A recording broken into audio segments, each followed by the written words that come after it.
in audio.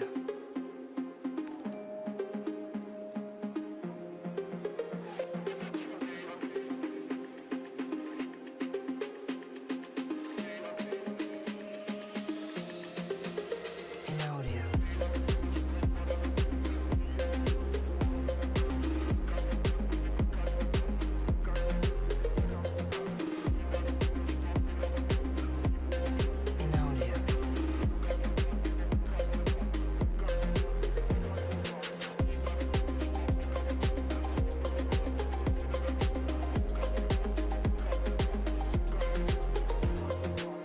In audio.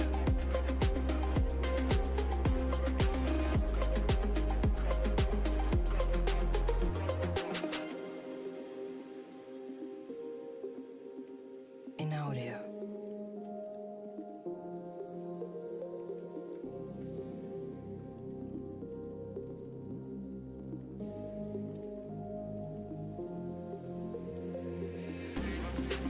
In audio.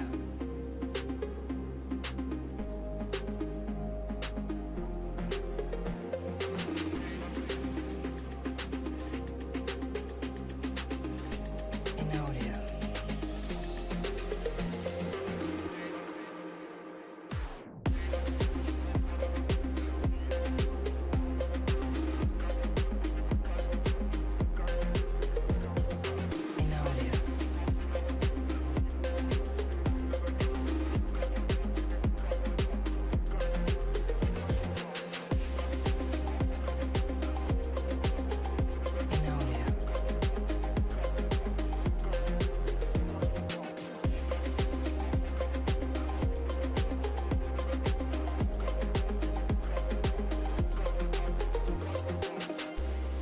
In audio. In audio. In audio.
in audio.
What is going on, everybody? How you doing today? How you all doing? You all doing good?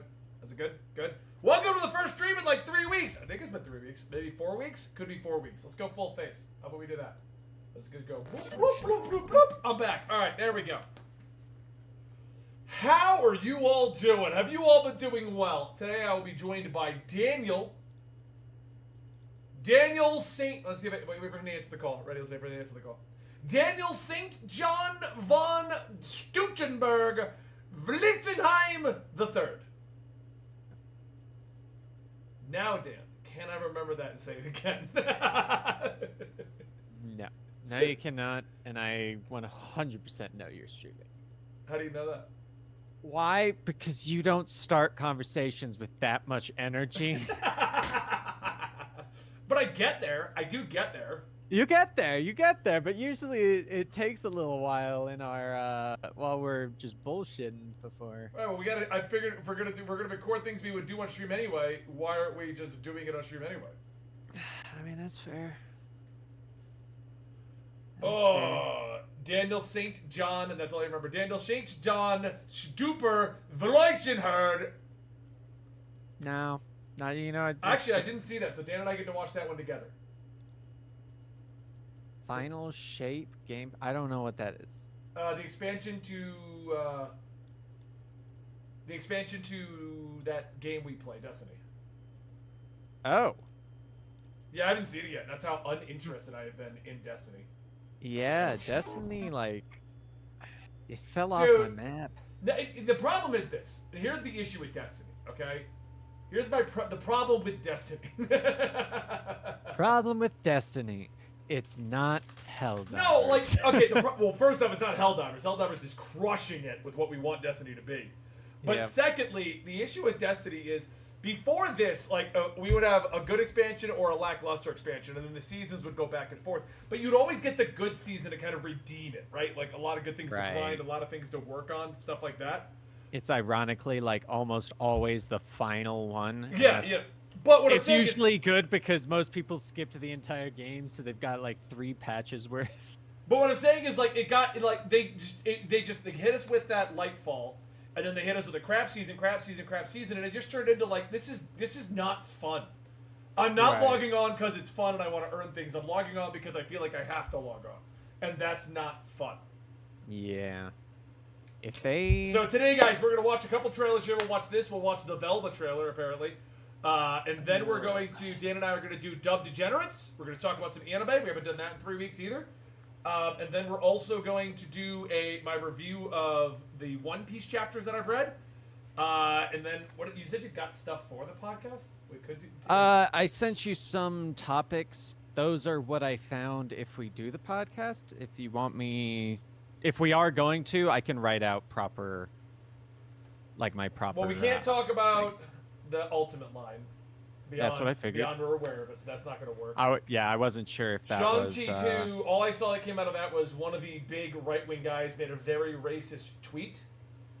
Like, crazy racist. That's... Sorry. Oh my god. Racist enough that I don't even want to retweet. But it was one of those, like, using what people would consider, like, Chinese words to say something. It just really racist. Chad Hammer, aka Roxanne Thor, don't need to worry about that. Invincible, don't need to talk about that.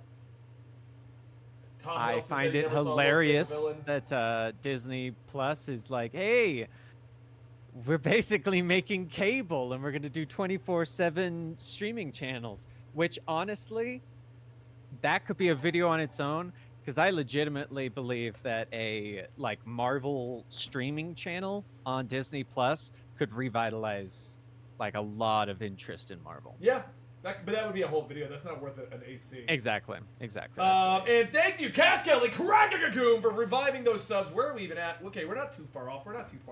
We just actually have to go live this month because we stopped going live at the back half of March and then didn't go live for 3 weeks. I do want to talk about that today, let you guys know what the future of that is, but we'll do it after the trailers, what's going on with this channel, what I'm doing, and things like that, okay? And what my burnout was related to. But it looks like we're not going to do a C. Possibly if you guys can find something else, but those don't make a whole episode in my opinion. Yep. That's why yeah. Okay, here we go. Ready, Dan? All right, let's see it. We need to go. Keep moving! Go!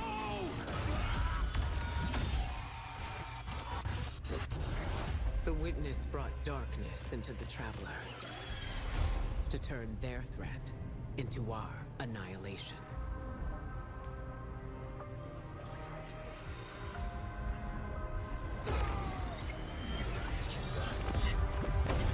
Something's changed in the Guardian. New power. I can feel it.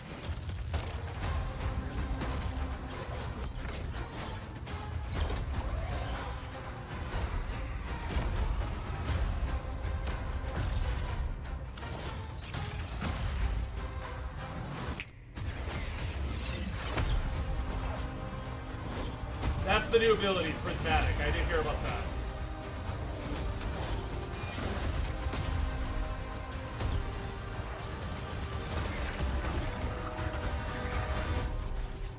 Take this power, Guardian. Be brave in dark places. For we are the light of hope.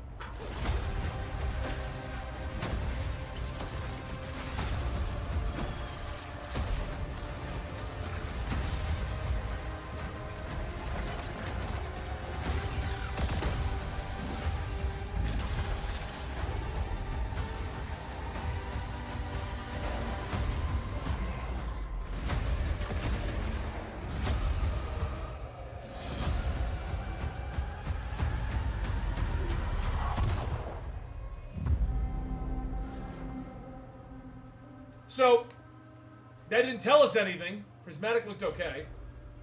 My issue is that it just looked like more Destiny. Nothing fancy, nothing that made me go, oh my god! Yeah, nothing in that trailer made me go, oh wow, the game's changed since I played it Like 2 this years is, ago. I remember when they did Stasis and how cool they made that look, and even Strand. But like what looked the coolest in here was Stasis and Strand. But like Prismatic, this? Like they didn't really show much of it. No, like there's nothing about Prismatic that makes me feel like, dude, I want to go back and try the new We are abilities. the light of Honestly, all I thought it was kind of like when Call of Duty, like you get high enough mastery on a weapon, you get the fancy As the skin. final- That's what I thought it was doing. Oh. Is there? God, did they always? Why do they do that shit? They just upload 80 different languages to their channel. See, but if Destiny just came out and they were like, "Hey, we're going Helldiver strategy. You're going to planets, and it's gonna be one of the different races, and you're doing," I would be all on board. Into the Light launch trailer. Oh, this is the event going on right now. As the final shape approaches, and the forces of the witness surge at the borders Stream of the that city, trailer, what? Lord Shaxx has been authorized by Oh, the I'm looking for. I didn't know where it was in Arkham. I'm looking for it. from his personal collection. So this is the event back going on into right now. circulation. Nothing about this made me be like, yay! Because they're just bringing back weapons they took away from us. God, those are the worst. Where they're like, "Hey, Careful here's with that. stuff you've seen." Oh, they brought back Mountaintop. Deemed heretical. I might have to go get that. We now seize desperate measures. I might have to go get that. I know you'll use this well. I'm gonna have to update Destiny. Fuck! Bro! Fight well. Only for Mountaintop. Nothing else they've shown me makes me want to play Destiny. Pushing back rises only Recluse? So I get my 2 guns that I started Destiny 2 with. I can't wait to see what you do with that. Yeah, they're just bringing back all the guns that started Destiny and they took out of the fucking game. Nice. Yeah, I stand by removing content and bringing it back is not adding new content. No, I agree with you 100%. Time, Guardian. Alright, I gotta catch up with the story anyway. Let them come. Show me what you've got. Because it's also like, oh, cool, so I would have to re-earn weapons that I already have? Okay, so where's the big live stream, Arkham? You said it's 25 minutes into it? That's a month ago. Oh yeah, I saw they were doing this Mass Effect collab. Because this is all the short... Is this it? It's not 25 minutes in. 21 minute? Or is it English? You sure you're on the right channel? No, that's their channel. They just put them all up on the same fucking thing. Oh, so they're not smart. Got it. Like to find it's just, and they also release all different languages at the same time. Yeah, that's... I don't think any of these is the English one though. That first one? No, La Forma Final. No, it's... Oh, no. Yeah, I don't see English. That was the gameplay trailer.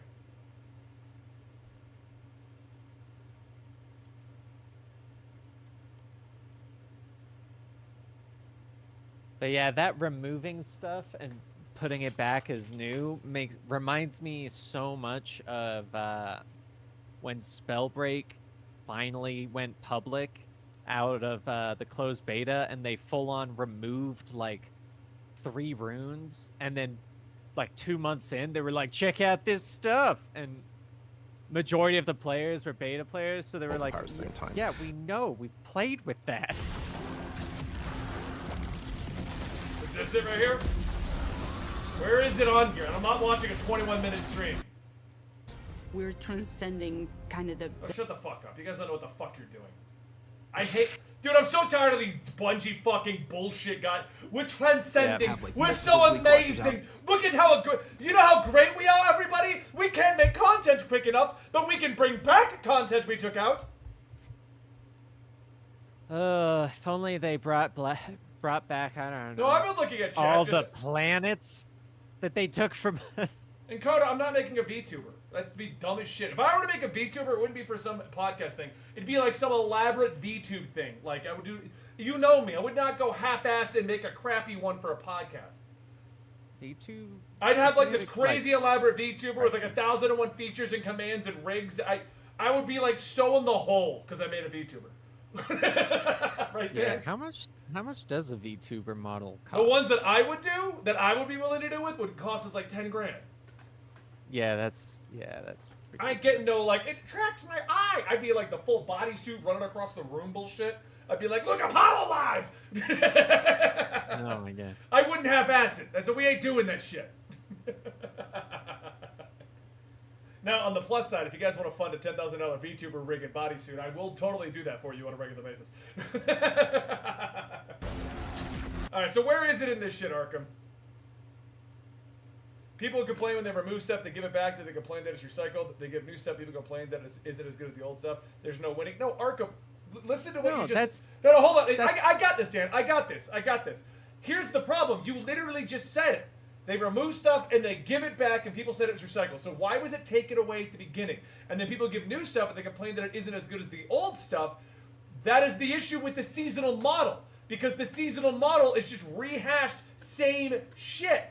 It's just garbage. The last one I played was the roguelike dungeon that they came out with, which was the exact same 5 floors over and over and over. How is that fun? How is that innovating? They've been doing this shit for 10 years, Arkham. Anyway. You heard the man. Let's get the funds.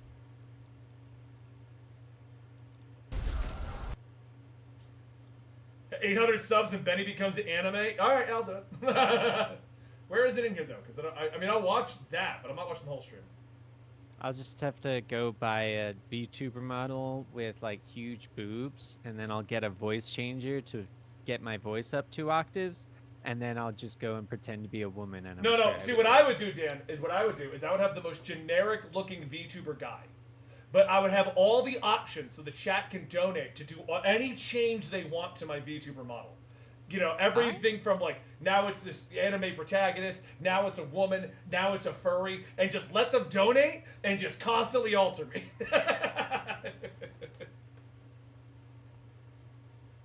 Go back about 5 minutes. Huh? I said, well, okay then. I mean, come on, wouldn't it be the smartest thing ever? I've seen the VTubers that are like, I've seen one of them, this is where I got the idea from. She had it so her VTuber model had her breast bound, but at a certain amount of money, it would break the binding. And I'm like, that's genius. That's genius. What you said is a freaking coding nightmare. No, you and just would cost thousands, because you would have to get active models that work for all these different things. Yeah, exactly, which is why I said it'd be a $10,000 VTuber model. I would not half-ass it, Dan. Okay. I would not half-ass it. The $10,000 would count for like one of those models, but you're saying that you would need a furry version, an anime protagonist version, and it's a lot harder than I think you realize. No, I'm aware. Hence why we need funding. And it's like, this is what we'll we want it to do, feel and then little. it turns This out is the to be start of the stick new figures. enemy. Oh, new enemy? Okay. It definitely So, felt like I had two Taken? exotics on my cloak, which is kind of the intention. We want that to feel like you're bending the rules a bit.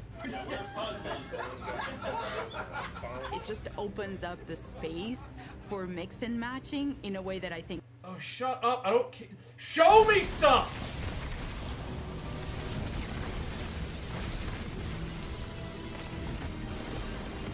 God, that guy's got terrible aim.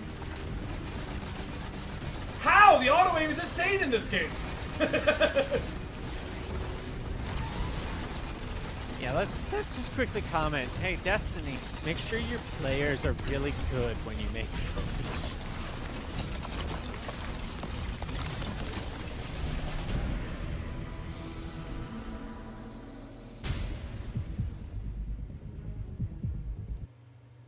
Concept art's kind of cool. I'll give it that. subjugators and we new enemies.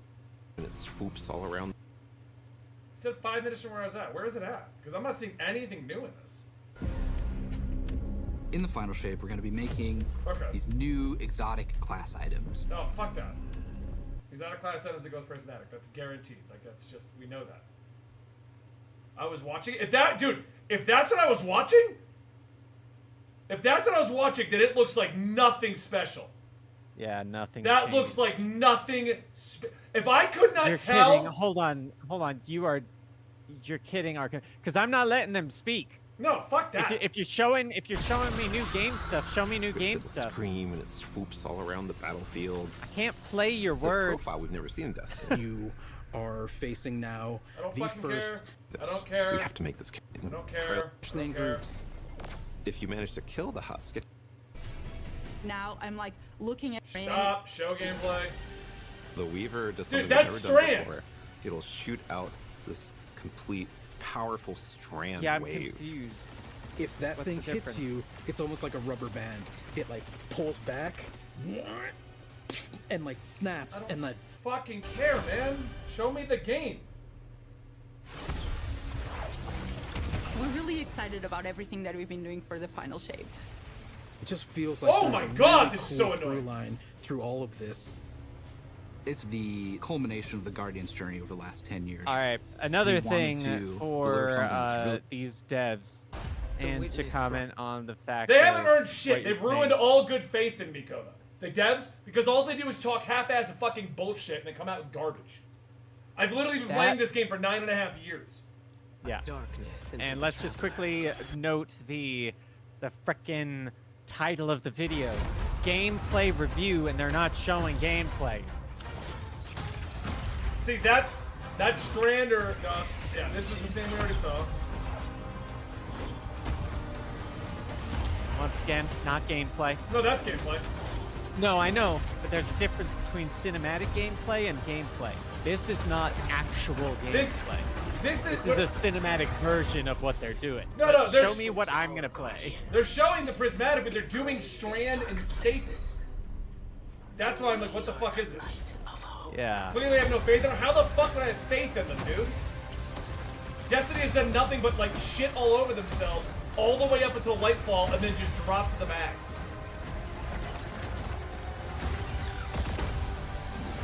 Nine and a half years I had faith in them that they would figure their shit out, and what did they do? They fucked it. There's nothing in here. There's no prismatic gameplay in here. Like, they're glowing prismatic, but they're doing Stasis and Strand. Yeah, what you're telling me, Arkham, is that nothing's changed. Yeah, that makes it even worse. It sounds more like a graphical update than anything else. Sad day. Luckily, we've still got Helldivers. It's okay, so Prismatic is the ability to use all the classes. That's why it looks like all the classes. So they didn't even make a new class? So they made it so you don't have to spec? So they just, they made it like a jack of all trades class is what it sounds like. That's... Which, fine, would be cool if this wasn't year 10 and they're supposed to be their swan song to end of the game. And you know what? Here's how you do it instead, Destiny. You don't name it Prismatic. You call it Transcending. You make it so that there's an actual quest that requires you to use each spec to do things related to that element. And once you finish, your character transcends light and becomes able to use the different powers. That is how you do something like that. Hold on. Arkham says that way they don't screw the story up. Arkham, here's the problem with that. They're writing the story. They could say whatever they want. Where does Strand even come from? We literally did not do Strand and Witch Queen when Strand is everywhere with threads, and then just out of the blue went to a different planet to find Strand. You could come up with the lamest excuse and just be like, wow, we finally got inside of this thing and unlocked a new ability. Go unlock it. That's it. That's it. That's all you have to do. All right. For the record, we're not making a video on Velma 2 because none of us liked Velma 1, and it's now been proven that most people that watched Velma 1 apparently watched it. Yeah, I didn't see it. My name is Velma Dinkley, and I caught my first serial killer. Did the experience change me? Yes. Being popular doesn't suck. Unfortunately, it has taught me nothing about teen romance. You told Norval you loved him. Do you really want to have a deep conversation about our feelings right now? Yes. Fine. Punch it, Fred.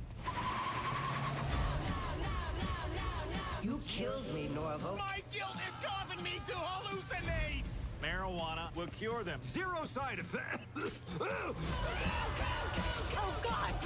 A serial killer is targeting men! If I don't solve this murder, who will? Fred Jones, Spooky Stuff Hunter, is here. Yeah, I'm still doing that. Whatever's brewing is even bigger than last time. When you find someone you care about, lock them down ASAP.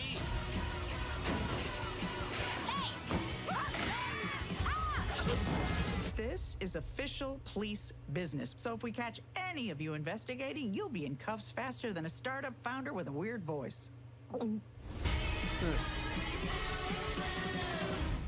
It still doesn't look good. What are the comments? That's gonna be fun. It got one chuckle out of me. Yeah.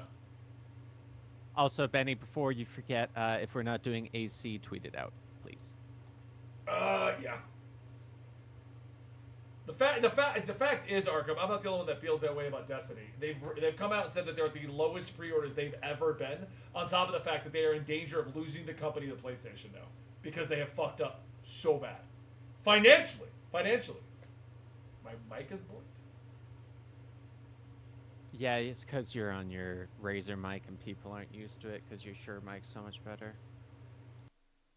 Actually, I don't know what you're on in your stream now. That was the Razer mic. That was. Oh, okay. What company? Bungie, Leon.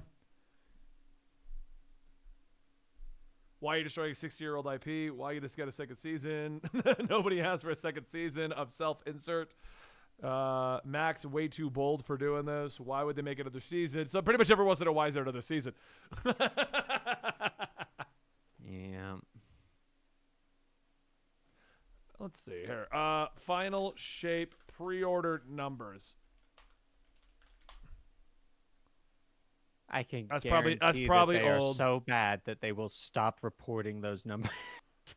What that gameplay thing came out like what, a week ago, Arkham? Just search Destiny 2. I was gonna say look at the like Google Trends or something. They went back. They were down to 40,000, 50,000, up to 80,000, which is not good for them. Wait, when was this at? April 11th. Okay, so that is recent. Can you look up the numbers from like the last one they did, so we've got some comparison numbers? What? Like if that's 40 to 50 up to 80,000, how many pre-orders were there for like last night? There's no pre-order numbers out yet at the moment, so that's not going to be useful. All we're going to have is before the announcement. What Arkham is saying is that due to the announcement, there's been a spike, but there's no evidence online, Arkham, so there's no evidence that is actually true. Yeah. But what we can look at is Steam numbers. Okay, there is a big spike there. Towards, it's already fallen back down though. It definitely has. Yeah. It's probably all the people that are did exactly what you did. Oh my gosh, they brought back my weapon. I need to go get that. Got it. And then we're like, okay. I don't got the weapon and called it a day. Yeah.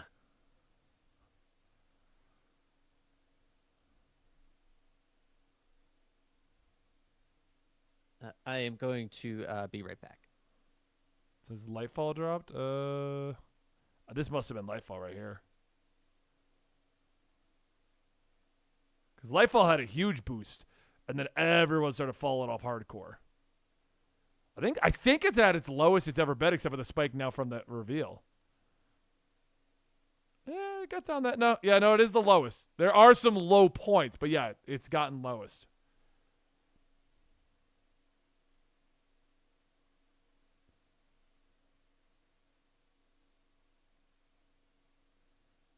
Midnight Suns, I love Midnight Suns. It's a great game. The IG article, yeah, you can't go off one article because there's no evidence of it.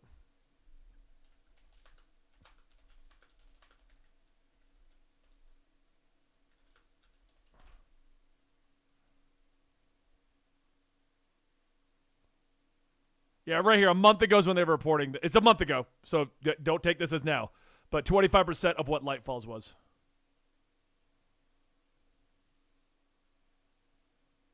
That's speculation that they're going to lose the company to Sony, which is what the speculation has been for a little while now.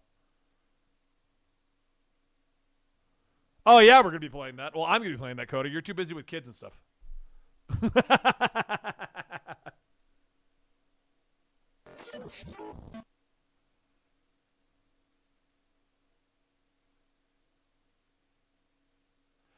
Updating Destiny. Ooh, Power World got an update. Going back to Power World.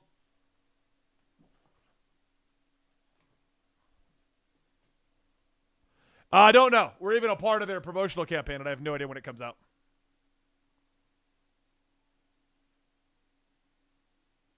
Let me do a dance then, and I should do the tweet.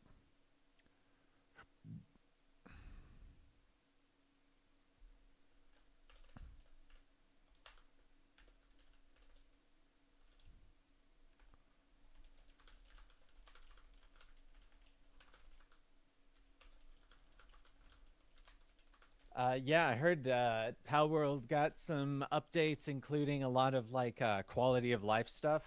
Did it actually, or is it coming? I heard a lot of it's coming. No, out. it is actually out. Like you can now properly assign your pals in your base to certain tasks. They made it so that you can like make ore nodes in your base, so you don't have to like choose specific spots that are next to multiple ore nodes. Like they did a lot of stuff. Did I get a lot of videos? Did I get Joker and Suicide Squad kills the Justice League? We're debating doing that today or tomorrow here on stream. So let's talk about that, and then Dan and I will go into Dub Degenerates, and we'll do One Piece. Okay? Since I now did the tweet for Absolute Comics. All right. Sounds good. Benny played Power World Gasp. Yeah, I played that. We made videos on it. Power World. I heard Power World has raids now. I haven't touched that yet. That I haven't seen. Yep, Fallout game numbers are up a lot because 1, the show, 2, Amazon Prime is giving away Fallout 76 for free right now, and 3, the show, because I've heard it's really good, but I have not seen it yet. Yeah. And yes, I did say the show twice. So what's going on with the stream here? Dan, when I took the break, I had to hit burnout. Dan and I realized quickly that the burnout was actually related to you guys, your fault, all of you. And actually not related to he's just laughing at that. This sounds like one of the chats that you have with me about the business. All right, Dan, numbers are in the trash can, and it's entirely your fault. Did you talk to your therapist about that, Dan? Were you like, Benny is blaming me for the fall of the business? I did. And I was he's like, right. You know what? This is going to require at least 20 minutes of this section. No, what we did discover is I don't function well under a schedule. That's the issue. Not so much the stream, but the schedule. So scheduled podcasts and stuff like that. Chad actually didn't do anything wrong. I have a great time doing this kind of stuff and playing games and chatting with you guys like we're doing right now. So we're just going to keep doing what we've been doing, which is I'm just going to go live Monday through Friday when I'm available and able to do it. Part of the issue I kept running into is I was trying to cram these streams in, but like I'd have a meeting at 1, I'd have a meeting at 2, I'd have a meeting at 3, I got to be somewhere at 2:30. And so that was causing issues because I was trying to cram so much into a day and then also just trying to do this, which is, I mean, I like doing the streams. They're fun, but it's also a little disheartening, because you got to do it every single day to make good numbers. So we're basically going to do what we were doing before, but if I've got other business going on, like yesterday I had the IRS thing to deal with, Thursday I got a meeting I got to take. So like there's a lot of stuff. You parasocially love Benny, and I parasocially love you guys. Everyone except Coda and Lux. He sucks. And Dan agrees. Right, Dan? Dan? We lost Dan. Dan is gone. Dan has perished. Dan? Dan? Agreed. I went and poured my tea.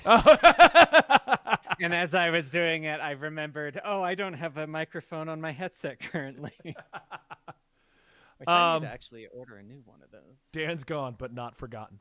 So we are going to get back to doing these streams. I will say now, I intended to be back to these streams 2 weeks ago, but I just kept trying to get other work knocked out, and now I'm going to be out of town next week. So we're going to stream like 2 or 3 times this week, 2 or 3 times next week, and then I'm out. I'm just gone again. So I'm trying, though. I'm trying. Sorry for bothering me. Oh, no, you can fuck off. Anyway. Oh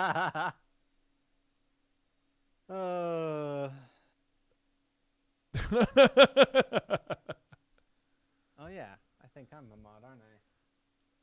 Yep, I could have done that. All right. So is Meg. Meg's just sitting there just looking at it. I like a bitch. Just kidding. I have a mod in chat, Coda. It's Meg. Yeah, I did think his name was Disposable Volcano. It was like instant ban. Yeah. You're working too? Why are you working? I tried watching Go Go Loser Rangers, and then I saw that it is subtitled.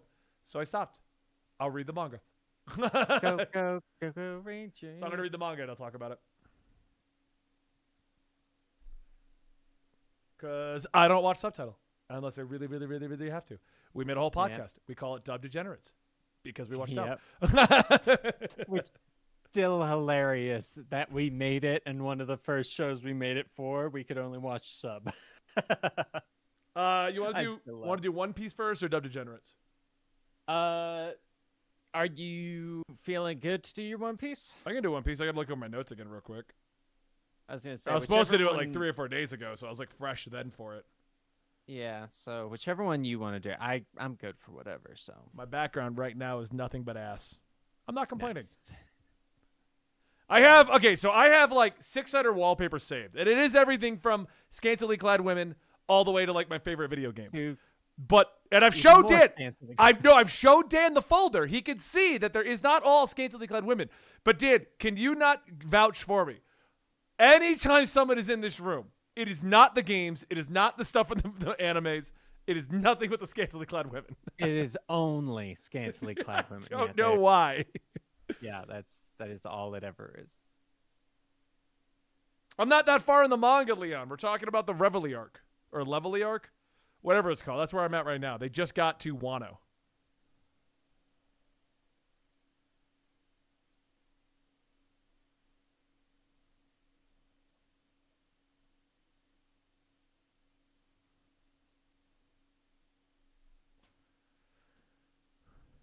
Coda wants an anatomy lesson? What's... I don't know. Fuck? Oh, Go Loser Ranger. Yeah, well, I'm going to read the manga. I don't watch subtitle. I'll read the manga instead. Dan, how far are you into Omniscient Reader? At the story, let me check my webtoon app. Now you kind of want to see my wallpaper. Right now, the one on the left is butts, but the one straight on is just the image of Firefly from Star Rail, the photo you take, the selfie. Ah, Firefly. I am currently on chapter 194 of Omniscient Reader on the Webtoons app. I have, what is this? 1, 2, 3, 4, 5 webtoons that I am above 100 episodes on, and those are The Druid of Soul Station, I'm the Max Level Newbie, Teenage Mercenary, Villain to Kill, Omniscient Reader. Villain to Kill, highly recommend. And if you like Max Level Newbie, there's a new one. I just started it. Oh my god, it's made by the same people. Really good. Can't find it, so I can't tell you the name, but it's made by the same people. Very worth it. I'm running through all my notes. It's been like apparently it's been 51 days since I last read Omniscient Reader, so I would have to double check what scenario I'm on. But I am very far. Okay, yeah, I remember now. I remember where you are. I think I read these notes, huh? Oh, check out. Okay, so Triple S Revival Hunter up there with Solo. Okay, I'll check it out. I did not read that as Triple S though. At first, I thought you wrote check out Ass Revival Hunter. Dude, I would read that so much faster than I would. Yo, Dan, go check out the latest episode. I'm gonna look up the Ass Survival Hunter. Ass Survival Hunter. That's what we need to. We gotta everyone get on that Ass Survival Hunter. That's funny. Let's see. Oh my god, I actually searched ass. There's nothing called Triple S Survival Hunter. Yeah, I'm not finding that. It's probably on the other app, not Webtoons. What's this one? Fantasy Action Divine Delivery? But Villain to Kill, guys, I highly recommend. Of all the Webtoons I've read besides Omniscient Reader, that's one that I would not be surprised if it got turned into an anime. Hold on. I just want to put this out there. Crafting says that it goes by Triple S Sewer Slide Hunter. How is that Triple S Survival Hunter, Coda? That's... I will say I hate stuff that does that. Why? That has like different... The stories that are the same story but have different names depending on where you're reading them. Like Omniscient That Reader. also is is not the name of it. Yeah, I didn't see that either. But like Omniscient Reader, the webtoon is called Omniscient Reader. The story is technically Omniscient Reader's viewpoint. That's a small example, but there are others where it's like surprisingly different, and it could be very frustrating. All right, let me get my shit going, yo, dog diggity. All right, let me go grab my tea since it should be steeped by this point. No, dear. Go. I'm talking slowly so you can be back in time. Oh, he already left.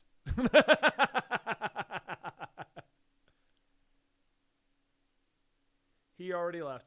He already left, chat. One piece. Fuck, I don't know what chapters this is. Normally when I finish reading and I want to record these things, we do them almost right next to it. Like right next to it.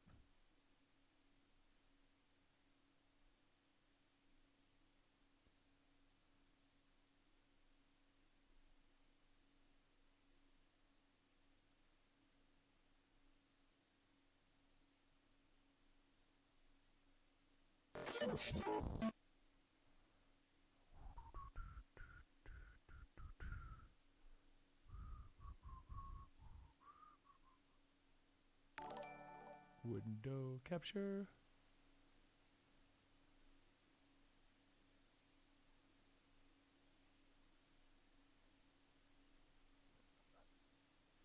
Yeah, I'm looking for. I gotta fix it. Don't worry. Everything that we're looking for. The One Piece. I will say, I think my favorite One Piece intro is that initial first one. Like, hands down, the best. Why is this being butthead? All right, I'm going to hang up on Discord so that you're not doubled up. Doubled up. Double mint fun. Dan's got the double mint twins. And he's done.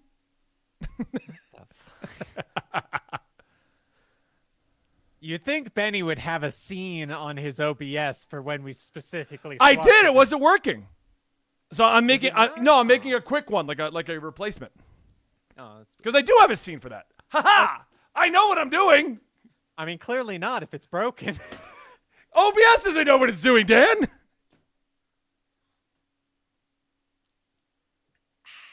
Well, is this your VTuber coda? Yeah, this is your VTuber coda? This is stupid. VTubers are stupid. If you're doing some cheap-ass VTuber thing, you're stupid. I'm saying it now. Now, if you were a cute girl who's VTubing, I'll tell you, I won't say that to your face because, you know, a cute girl, I just got to be nice to and I got to be friendly with. I'm like every anime protagonist who's like, I'll be mean to Coda, but then the moment the cute girl shows up, I'm like, nosebleed! Oh! You like that save, Dan? Gosh. You like that save? It's funny, though, with VTubers, because I feel like the quality of a VTuber to be successful, you have to either be the lowest quality VTuber model or the highest. If you're in the middle, you clearly tried and you failed. But if you go for the really bad, it's very clear that that's what you're going for, so people will respect it. Yeah. I like Code Miko. I like Iron Mouse. I like Shy Lily. Garu's funny. And there's this new one, Felian. I only know that, for the record, I don't watch their streams, but their shorts are incredible. Because when they stream for 12 hours and you've got a professional team grabbing the best moments, your shorts are always incredible.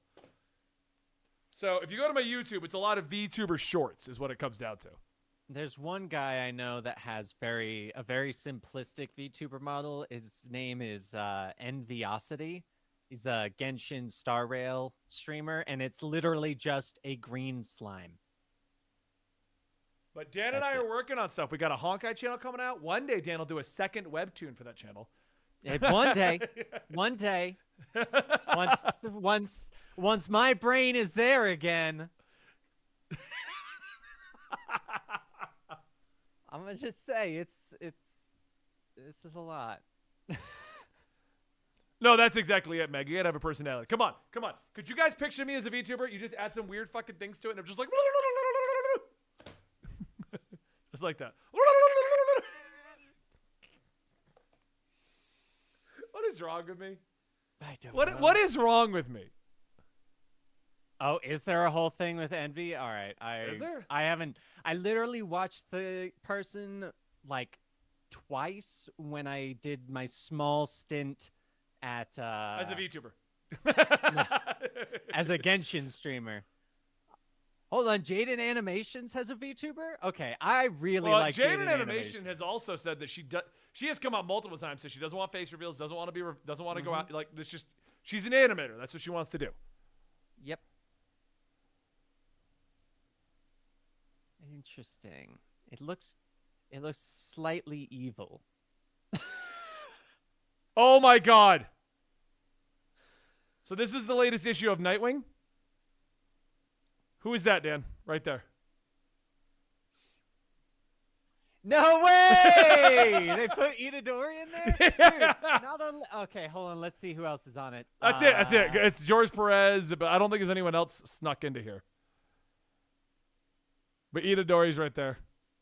Just stealing a pizza. That's like very obviously Itadori. Yeah, exactly. That's not even like... I love that. Oh, I love that a lot. Yeah, I don't think anyone else is a secret anything. That makes me happy because Itadori is one of my favorites. All right, let me talk One Piece. Yep. Dan. Do I look beautiful? Do I, Dan? Do I? Yes, Benny, you look great. However, you'll probably want to close your door, and if you plan on doing something with the lights, you should probably do that as well. That being said, your lights do look fine to me. I know you like weird stuff, but your door, you usually should shut.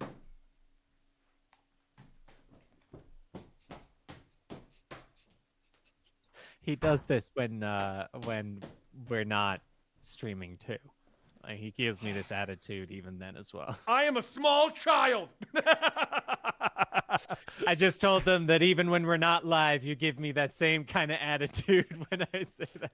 Yeah, I like that people think that I do this for the stream, but Dan, you can vouch. I throw tantrums just in general. Yeah, it's... Yeah. Oh, yeah. We almost forgot to tell Platt we were canceled AC again. That's on you. You're the producer. How is that my thing? Because you're the one that decides when it's actually canceled. Fish dicks! Thank you so much for that resub. Hey, Dan, do you like some fish dicks? Did you see the Kanye, like, I don't know if it's real or not, but I saw something that he, like, came out, like, years later and was like, I finally get the joke. That's actually kind of funny.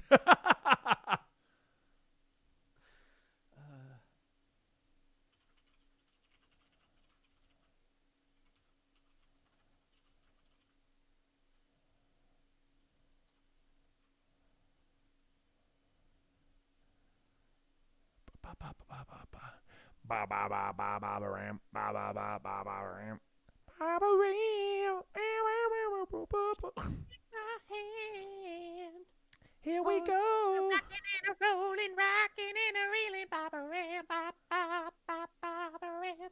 Why didn't I write this chapter number down? Why didn't I? Lot of oh my gosh, half-naked that references. is funny, What? Dark Claw, because that is so true. I'm the MC and Dan's the omniscient reader. What does that even mean? Yeah, so what does it mean? An omniscient reader, he reads a web novel. Obviously, there's a main character in the web novel. Then it turns into real life, and because he read the entire story, he isn't the omniscient reader. He can see everything and knows everything pretty much because he knows the story. But that means that there is an actual main character throughout the whole thing, and he is so moody, and he's like, yeah, it's a funny joke. I threw you under the bus with Platt. The issue is I can't even show you guys my notes because on one side is art references of which no one's naked, but on the other side is more art references that nobody's naked per se. What are you showing to stream? I said I can't show my notes. That's a joke. Oh, okay, yeah. Because they're surrounded in my chat to myself by the references I'm sending to the tablet upstairs. Benny's like, well, I gotta be efficient. I gotta keep my separate porn links next to my notes for work. You know, just for that quick swap around afterwards. You really never know, Dan. I'm for the sitting day. here. I'm doing a video with you. It's all about that fucking One Piece shit. And then I need it to be all about that fucking. You know what? That is fair. That is fair. All right, let's do this. Oh, nice. I Knock like this out I like how you just you did the image of me throwing you under the bus. We have fun with the work chats, guys. Yeah, we do. Oh yeah, the tab in front of my face. Boop. Probably should move it over here, huh, guys? It's just the audio recording. Yeah, right. Hello, everybody. Welcome back to another episode of Comicstorian. My name is Benny Superman Potter. I don't like that intro.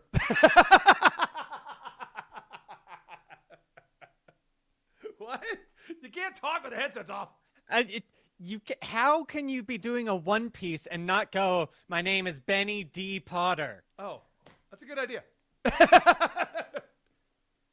I don't have a hat. I need a straw hat. I should be like, I'm Benny D. Potter. I'm trying to think, is there anything here I can do a funny skit with? No, I got nothing.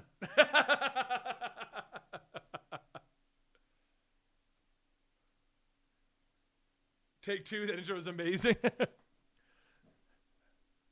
no cat.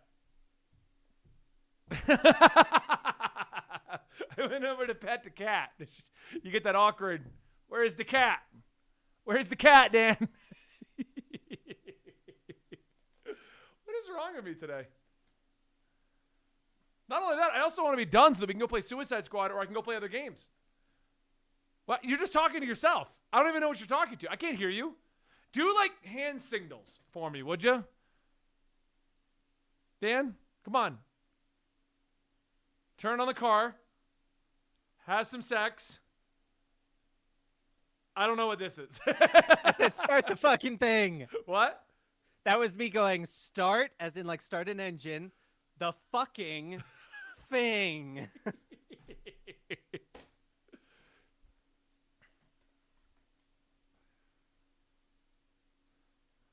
Hey everyone, welcome back to another episode of Comicstorian. My name is Benny. I run multiple YouTube channels, and as a part-time fun thing, I like to read manga, which includes One Piece. I've been catching up on One Piece now for about a year and a half, and I'm reading the manga, not watching the anime, meaning some of the pronunciations might be off, or I might not have some of your favorite filler.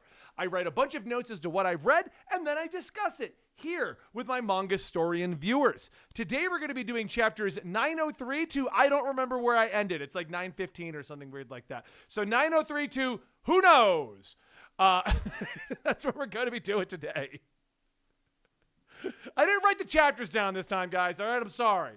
So this picks up right after the whole cake arc, which I gave you my opinion of. This is the arc and the beginning of Wano. So just to kind of narrow down exactly what is going on. I have finally made it to Wano. I also understand the joke of I'll see you in Wano because everyone says it to each other and they will eventually get to Wano. And I'm dying. So kicking it all off right at the beginning, I found it to be right. So kicking it all off right at the beginning, I found it kind of interesting. Sanji's arguing with the Cloud. So if you don't remember what happened in this particular segment, one of Big Mom's cloud people things that she put part of her soul into, Nami has taken control of, and Sanji is upset because that cloud gets to touch Nami and he wants to touch Nami, which I thought was just a hilarious little Sanji moment to have. We then get to see everybody's bounty has gone up, and I love the fact that Luffy can't do numbers. Count numbers? Look at numbers, because he really just looked at them. He thought his bounty went down to 150,000 berries, and basically everyone else got bigger bounties than him, only to discover that there was more zeros than he could count because it was 1.5 billion berries after everything.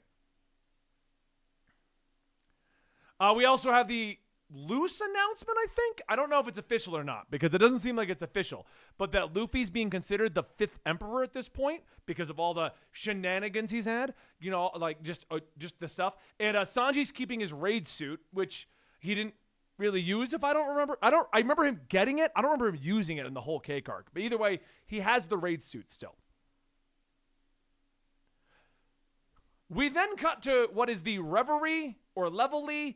I've been told that it's like, because of the translation, it gets a little weird, but we move over to that, which is basically showing all of the kings, princesses, and emperors of the world are now moving to the new Marineford, which is kind of funny because Marineford is here, and then we had the town in the middle, and then which I think is Sabaody, but either way, it's Marineford, the town in the middle, and then they just put Marineford on the other side.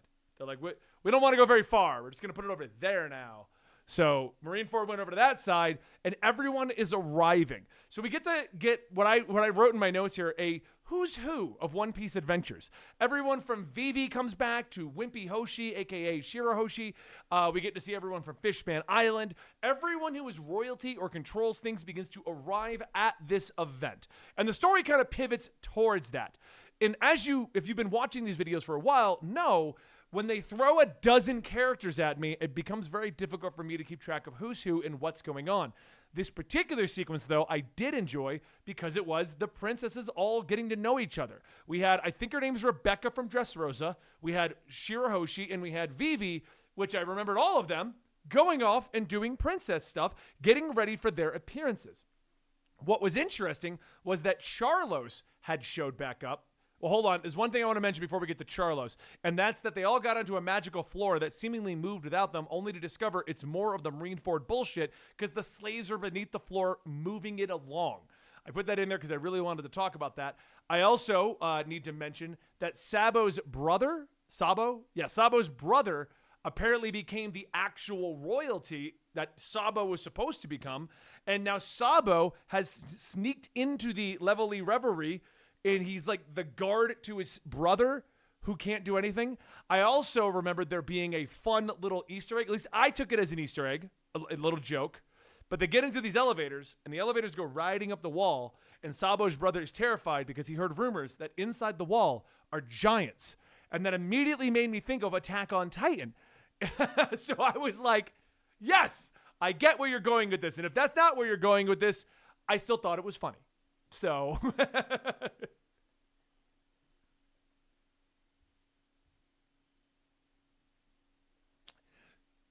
So anyway, we go a little bit forward. Everyone's getting to know each other. We get to see all the princesses, all the people in charge, everyone doing their thing. And what we eventually come across is Charlos. Charlos is the celestial dragon who every time he shows up demands that whatever's going on is his now. He was in One Piece Red trying to kidnap Uda. He was all the way back trying to kidnap the original mermaid that caused all the issues. Charlos is like this reoccurring stupid villain. But he shows up and decides he wants the biggest mermaid in the world to be in his possession, Shirahoshi. And he's going to kidnap Shirahoshi. And it becomes this big incident, which I got very interested in. Sabo is just off doing a different thing. At this point, they're just showing you Sabo is there because he hasn't done anything. But Shirahoshi is now being taken by the Celestial Dragons, which by the law of the Celestial Dragons, in which they can do anything that they want, Shirahoshi's being kidnapped. So then it turns into the princesses are trying to fight against the Celestial Dragons, but they're told not to do anything. The king is told that is basically going to start a war with the humans to get his daughter back because of course he is. Like, it just shows you how stupid Charlos is and how stupid the Celestial Dragons are, that they're willing to start a war because they just want to have the world's biggest mermaid.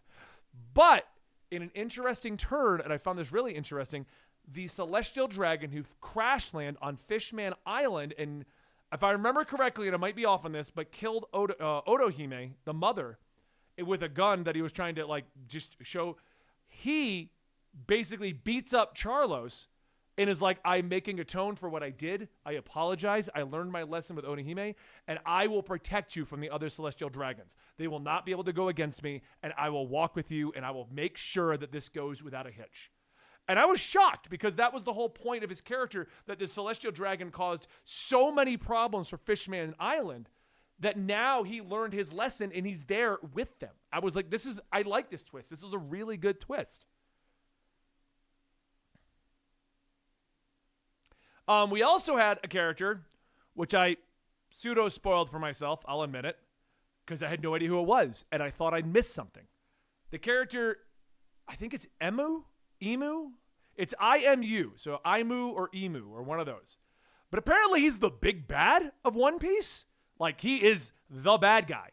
And it's kind of implied that he's the guy that's been manipulating everything, but they didn't name him outright. No, they did name him outright. But they didn't say who he was or what he was. And I thought I missed something. So I checked the wiki only to discover the first paragraph, which said, he is the big bad of One Piece who has been manipulating everything. And I'm like, oh, I should stop reading here. So I stopped reading right there. So that's all I know. But I thought I missed something. Hence why I was like, let me see what I missed. Because there was no note for him on the chapter synopsis. There was no note for him everywhere, but he seemed very important. And I was like, okay, I won't read any more of the wiki. I don't think I should. If he's the big bad, I should probably leave it alone. So the big bad has officially arrived. Now, going more with the Reverie, more of what had happened there. Another really interesting factor, we finally get to see Bartholomew Kuma. Real Bartholomew Kuma. which I was very interested about because he's being treated as like a slave where they're riding him, which is just like, I thought he was a robot. I thought all of his humanity was ripped out. Is this that Kuma? Is Kuma just like the actual Kuma over here? What is going on? They very heavily are just telling you like, hey, Kuma's a prisoner. Moving on. I believe like the rest of like Sabo's crew is like, oh my God, we have to save Kuma. But that's really all that comes out of it. Just the intrigue of what is going on with Kuma.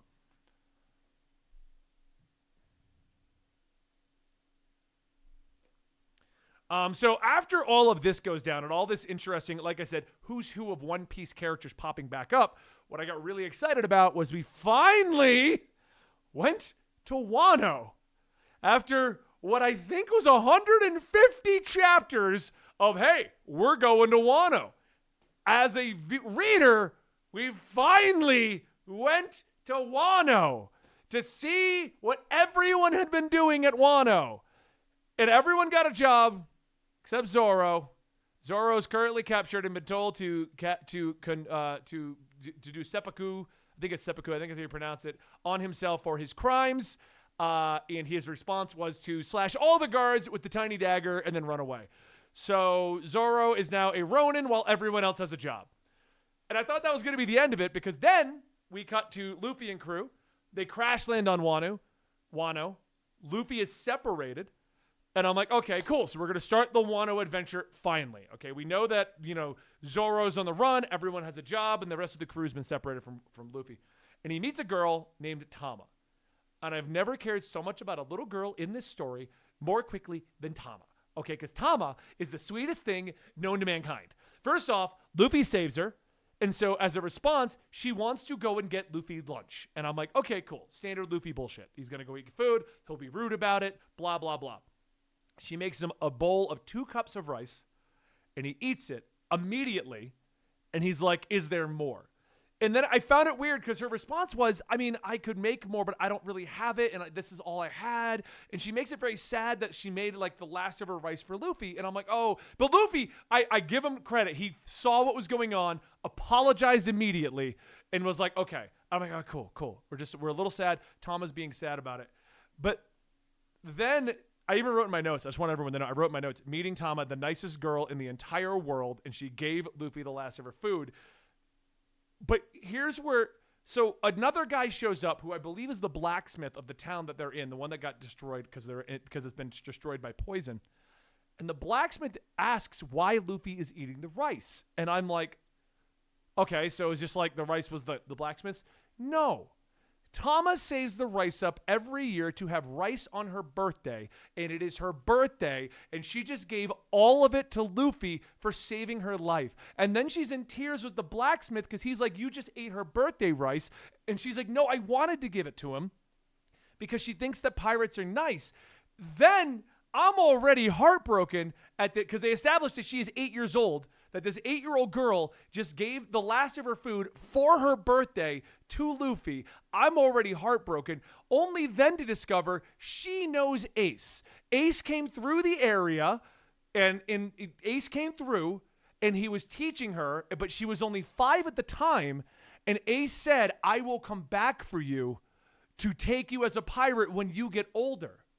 So then Luffy doesn't establish that he's the brother of Ace, but he tells her that Ace died, which makes her so much more upset because you find out that she's been waiting for Ace to come back and take her away from this poisoned town that she has been living in because the town got poisoned and died away once Ace left, and they have no food and they have no water, and she is just hoping Ace is going to save her. And Luffy ruins it for her and then is like, I will go get food. I will go get her meat. I will bring back food, only to then discover everything in the area is poisoned and he can't get any food for her. And I'm just sitting here like, oh my God, this poor girl. Oh my God. So Luffy in Luffy fashion's like, who's causing the poison? I'll start there. And just storms off to go fix the problem. And I thought I would end the read there so that I could then go into like do my video. But I was like, I got to read one more chapter. What happens with Tama? What happens with it? And then he's crossing the wastelands. And I loved this moment to bring back levity to the story. Because at this point, I'm heartbroken. I want this girl to be saved. I want them to put her on the crew. Get her off the island. She doesn't need to be here anymore. He goes out and he discovers somebody fighting various beasts in this area. Who is it? Zoro, on the run from the town. Luffy and Zoro team up, and Luffy's like, I gotta get her food. I'm assuming the enemy base has some good food. And Zoro's like, what are you talking about? There's water and creatures all over here. And Luffy's like, no, they're poison. And Zoro goes, that's why my stomach hurts. Let's go get the base. I'm like, of course Zoro's mildly affected by the poison. Like, he's not really affected by the poison.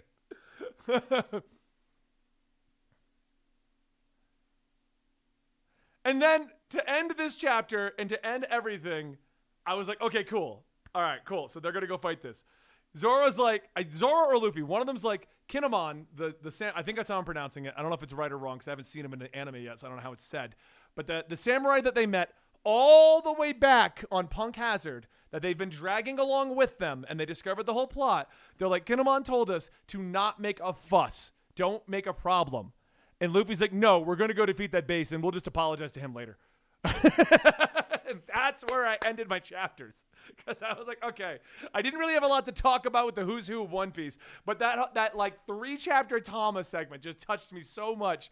I'm so ready to my producer's looking at me weird. I said it weird. He's looking at me weird. It was heartwarming. Is that better? Is that worded better? Either way, I wanted to talk about that, and I can't wait to see what's going to happen next in Wano. So I thank you guys for watching today's video.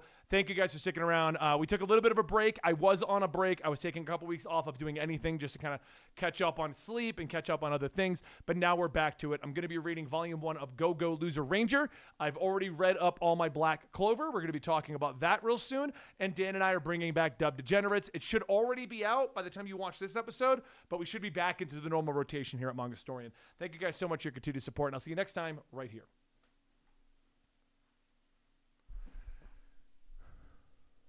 Oh my god, that's so sad. Oh my god, it was so sad. Oh my god. Oh, that's real depressing. Yeah. I was just like, oh no! Oh no! It's like, especially because it's like anytime Ace pops up as well. Yep. But the fact that it was her birthday race. I was like, no, Luffy. At least he apologized. But now it makes sense why she was kind of like a little taken aback by his attitude. Oh, God, that's so sad.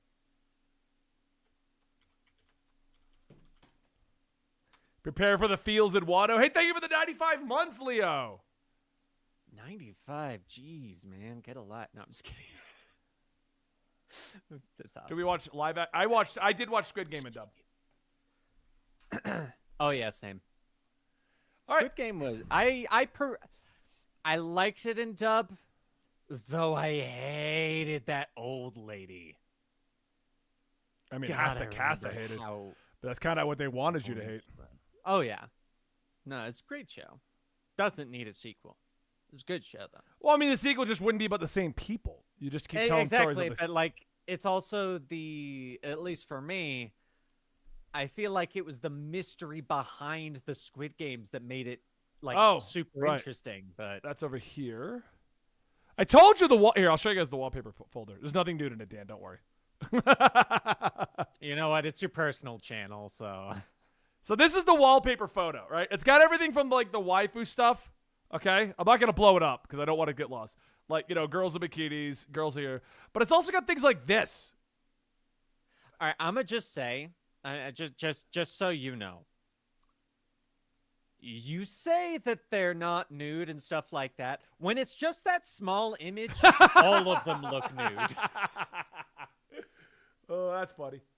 But like, there's like half of that page. I was like, what are you talking about? But what I'm saying is none of these are actually nude because I need them on my laptop. And I guess I got everything. I got JoJo. I got One Piece. There's some Arknights in here, like Arknights artwork in here. There's Snowbreak in here. Like I have this series down here. It's just things I come across on the internet. but I also grab things from my games. So I have all of these, but then you have these peppered in, whereas Dan puts it from this angle, they look nude, which is fine, whatever. I don't care that much. But they're the only ones that come up, chat. That's a dope Luffy one. Oh, I like minimalistic ones. Yeah, I like that minimalistic. I'll set this one here. That one's pretty cool. Oh, I didn't unpause the stream. I was like, nothing's moving. There's Blaze from Arknights, but that's not sexual. No.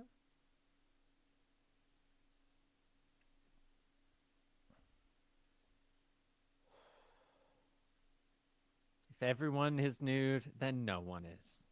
That's the good way to look at it. That's true. Oh, shoot. I gotta... We're all aspiring artists, and this is anatomy class. I could give you that class. All we got to do is look up, like, AI art, and we'll start figuring out why it doesn't work. So this one has 6 fingers, and this one has 4 fingers, and this one has an extra rib cage. I actually checked out some AI art.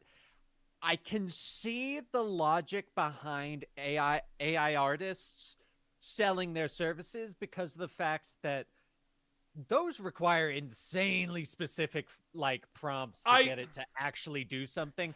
And so it's like I can understand and respect the ability to do that. With the whole are they artists argument, that's completely aside. I'm talking just the technical ability to do that is actually rather impressive because it's almost like a different version of coding. So I find AI art to be interesting because overall I don't think AI art compares to regular art. If you're a good regular artist, you're going to beat AI art outright, no matter what.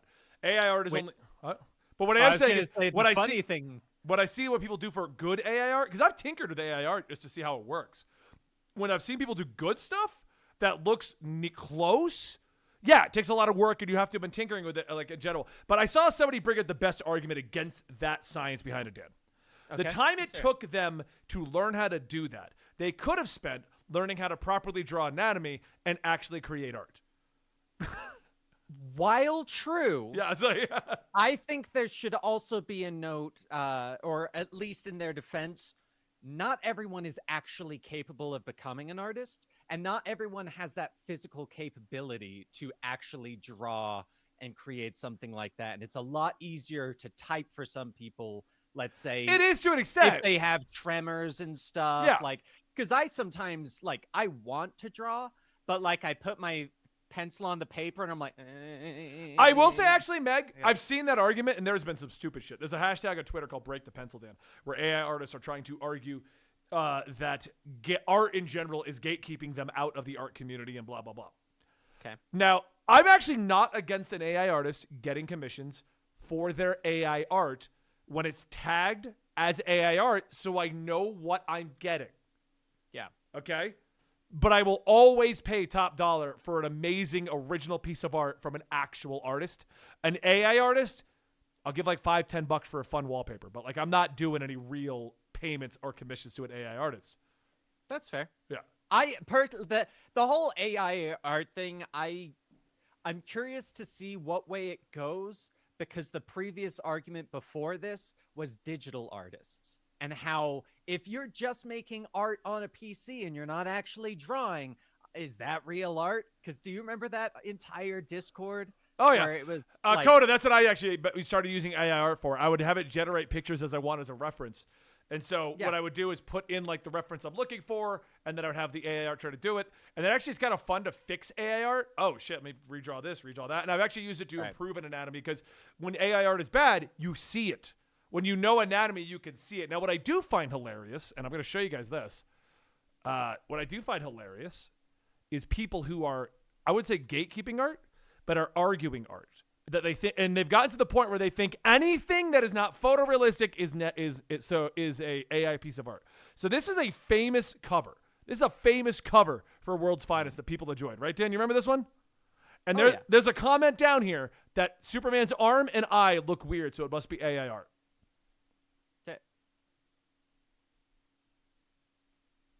None of his arm.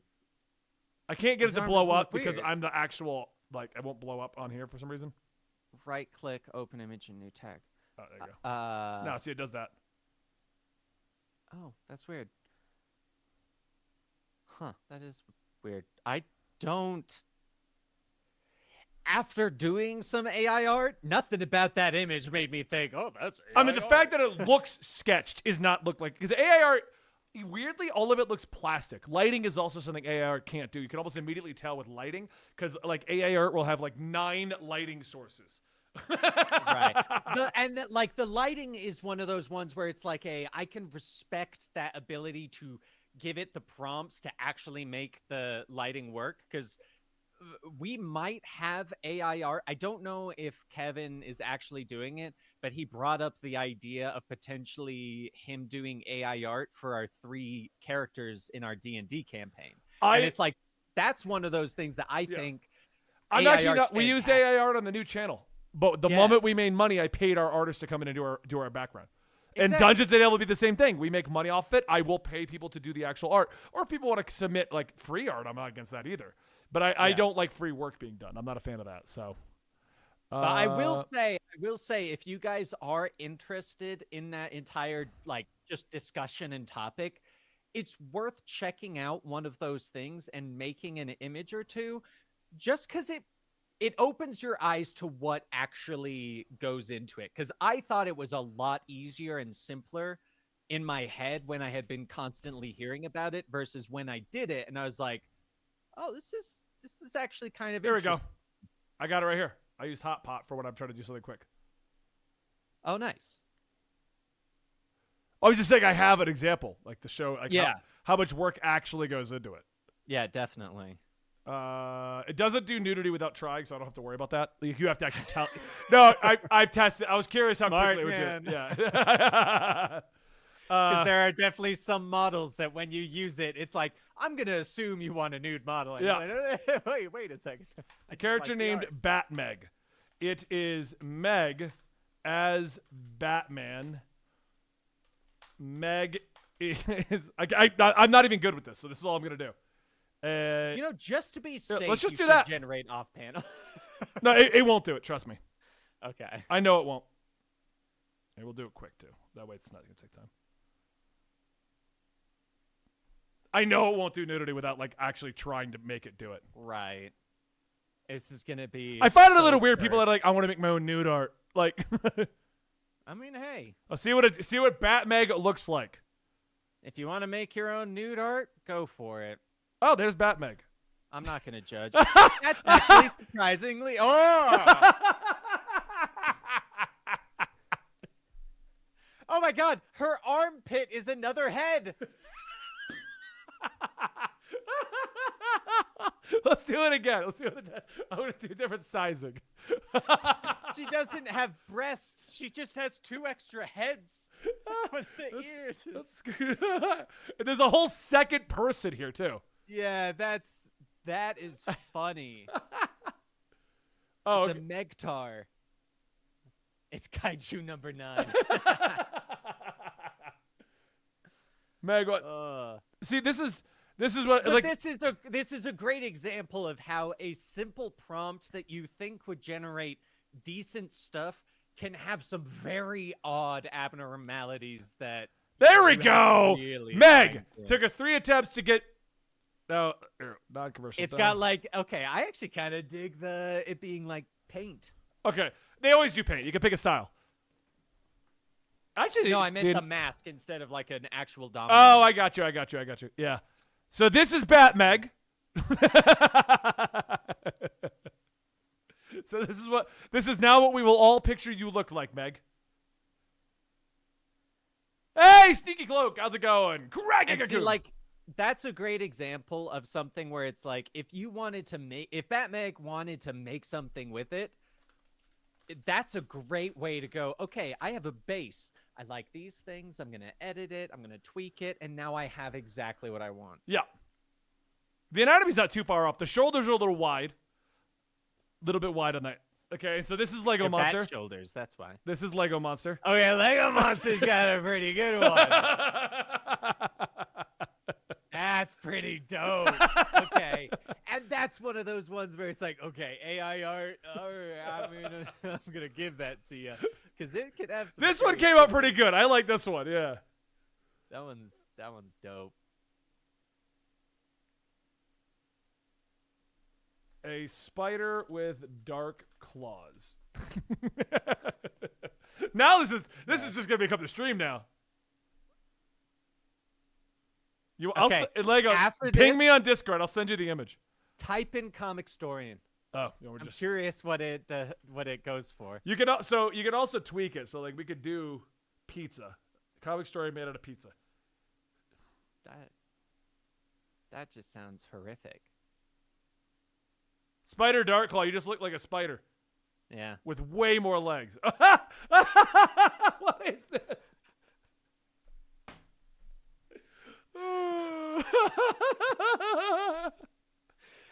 Okay. Do you want to know what that looks like? What? That looks like a video game where you're being told the tutorial, and he's like, "All right, now I need you to go through this portal behind me that's currently being built, and then you gotta go through into the Pizzaverse." I put a comic story and under animation art. This is me apparently.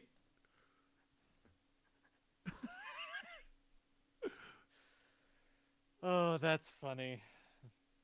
All right, wait. Let's knock this out, and then we can. No, this is way more fun now. We're just doing this now. Oh, it is way more fun. I'm gonna see what animal it turns me into. Kid Mario, yeah. Benny looks younger every day. Oh my God, comic story and under this one. All right, so let's go back to that, and we'll do. Who's chatter? Do Fox Toast. Super Speeder Man 21. Oh God, the number's gonna throw it off. I know. You're just a car with a dude in it. Fox, and it's not Toast. just a car; it's a half car, half jet. I'm doing Fox Toast as two separate words and no other prompts. Okay, let's see this. It's just a fox with toast. Perfect. As a humanoid. Oh God, this is gonna be horrifying. Mostly because you put humanoid and not human. Oh, I put humanoid intentionally. Oh God, we're gonna get a furry. We did. That looks like you're in a fantasy world filled with animals, and this magician's just like, check it out. I cooked some bread for the first time in our existence. I call it toast. Cinnamon sugar spice person. This is you now. That's a good one. That's a good one. The anatomy's not good though. The shoulders coming back. It does look like a cover art for some cozy game on Steam. It does. Cottagecore. Yeah, I'm a ginger. And you're a woman. Anybody? Silver Noble Knight with a symbiote. He asked for it. Let's see what it says. And guys, you can tell I'm not doing any real work to this. I'm just throwing random words into it. Yeah. But it's a great example of how sometimes it can give you good stuff. Sometimes it gives you horrific stuff. And without details, it really just kind of grabs what it thinks you're looking for. Undead King Taz crying.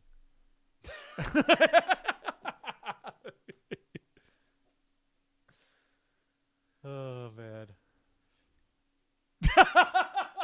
Wait, you just look like an orc. Let's try that one more time. You're not crying. I want you crying. Wait. Okay, hold on. We're gonna Undead King Taz. Tears streaming down his face so much that Once again, though, great example that going crying to drown can bring in up crime. his own tears, making a river.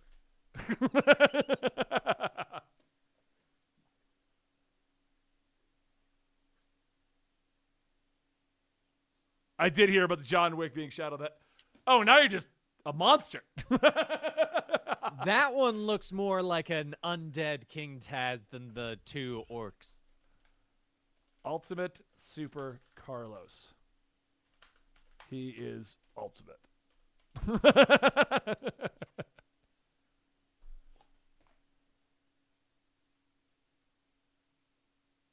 Oh, I know. Do you as a VTuber so we can see what 800... Dude, Super Carlos. Damn, Carlos! Superman. Jesus became Superman when he got resurrected, apparently. Superman and Doctor Strange in one. Benny Potter as a VTuber. Oh, God. What? Yeah, I was expecting that. The second you put Potter, I Yeah. was like, yeah, it's going to be Harry Potter. Potter automatically.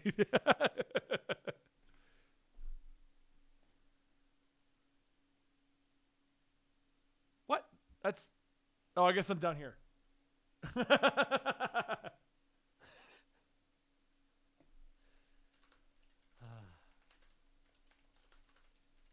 That Superman, that Super Carlos was dope.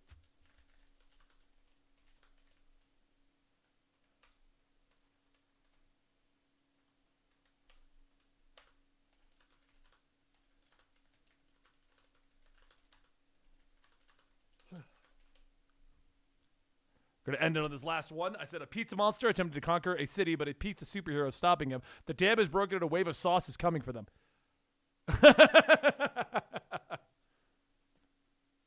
Not at all what I said. Nope. Now type.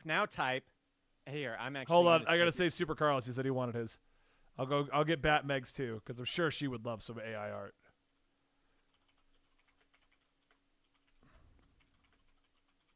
I'm gonna save Fox Toast as well. Regal Dan. It's called Hot Pot Wolverine Logan. You could do it for free if you do it here. Something like that. There's another one.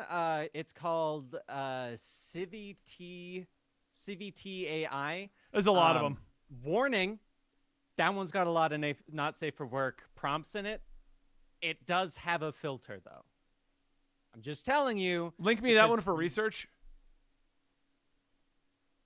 Link you what? Link me that website for research. Oh, okay. And that the Civit AI I like because every day you can get the currency for free by simply claiming each day, liking other people's stuff, like that kind of thing. You want your cozy core stuffed cinnamon sugar spice? I got you. I'll get Super Speeder too, just in case he wants it. Do you want your spider? I'll just assume no. For research, exactly, Wolverine. You understand what I'm going for. Oh, there you go, Dan. See, with that was the one with my prompt. Yep. That's it. That guys is what I was talking about the like different prompts. Because if you see what is in there, you gotta like specifically state things out. It's interesting. I saved Lego. I got Lego here. Lego came out the best in my opinion. I love the fact that there's like cowboys next to Superman in the bottom right, and there's like a castle behind the monster. It's like the AI was like, right, you I'll do didn't give shadies me real a quick. time period, so I'm gonna give you all of them. I'm just gonna type the words shadies. Nothing else.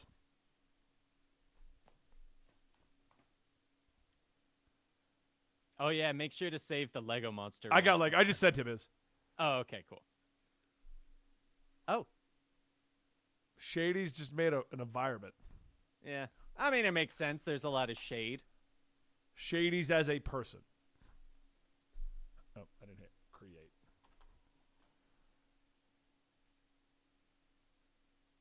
No problem, Carlos. Just ping me over on the Discord. I'll shoot it over to you. Shady's, you're also a woman now. Nice. Congrats. You look beautiful. You do. You look beautiful. But I think... And you've got a wand. I think no, that's actually the finger. And you've got a finger wand. This is in a world where The more magic you do, the longer your finger gets, and the more wand-like it becomes. I'll try the Spider. main character's Spider. wand is like super short, so everyone thinks he's weak. But he's actually the strongest. Here, I'll do that with Spider. So that yours is not just a spider. I got a finger wand. Nice. Benny just started Wano Wolverine. Yep. That's kinda cool. Oh, that is much cooler. Spider Darkclaw. That. I mean, the that's anatomy's busted. He's got 3 legs. That's superior Spider-Man with the Venom symbiote and some demons.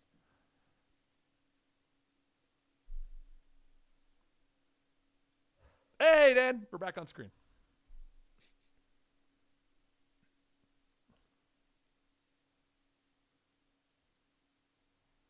Super Carlos is like, I'm going to use... interested to see where the Discord goes, because I feel like once kind of people stop being as outraged, I think there's a lot of capabilities. Apparently, Cody used his to create our children, Dan. This is the combination of Dan and Benny. Oh, God. Oh, God. Oh, that's actually not... They're not too bad. No, we got some You know good-looking what? kids. We got some good-looking kids. Is it just me or the guy on the left looked just a little bit like Gary? I'm gonna Batmeg hit me up, and she's like, send me not terrifying Batmeg.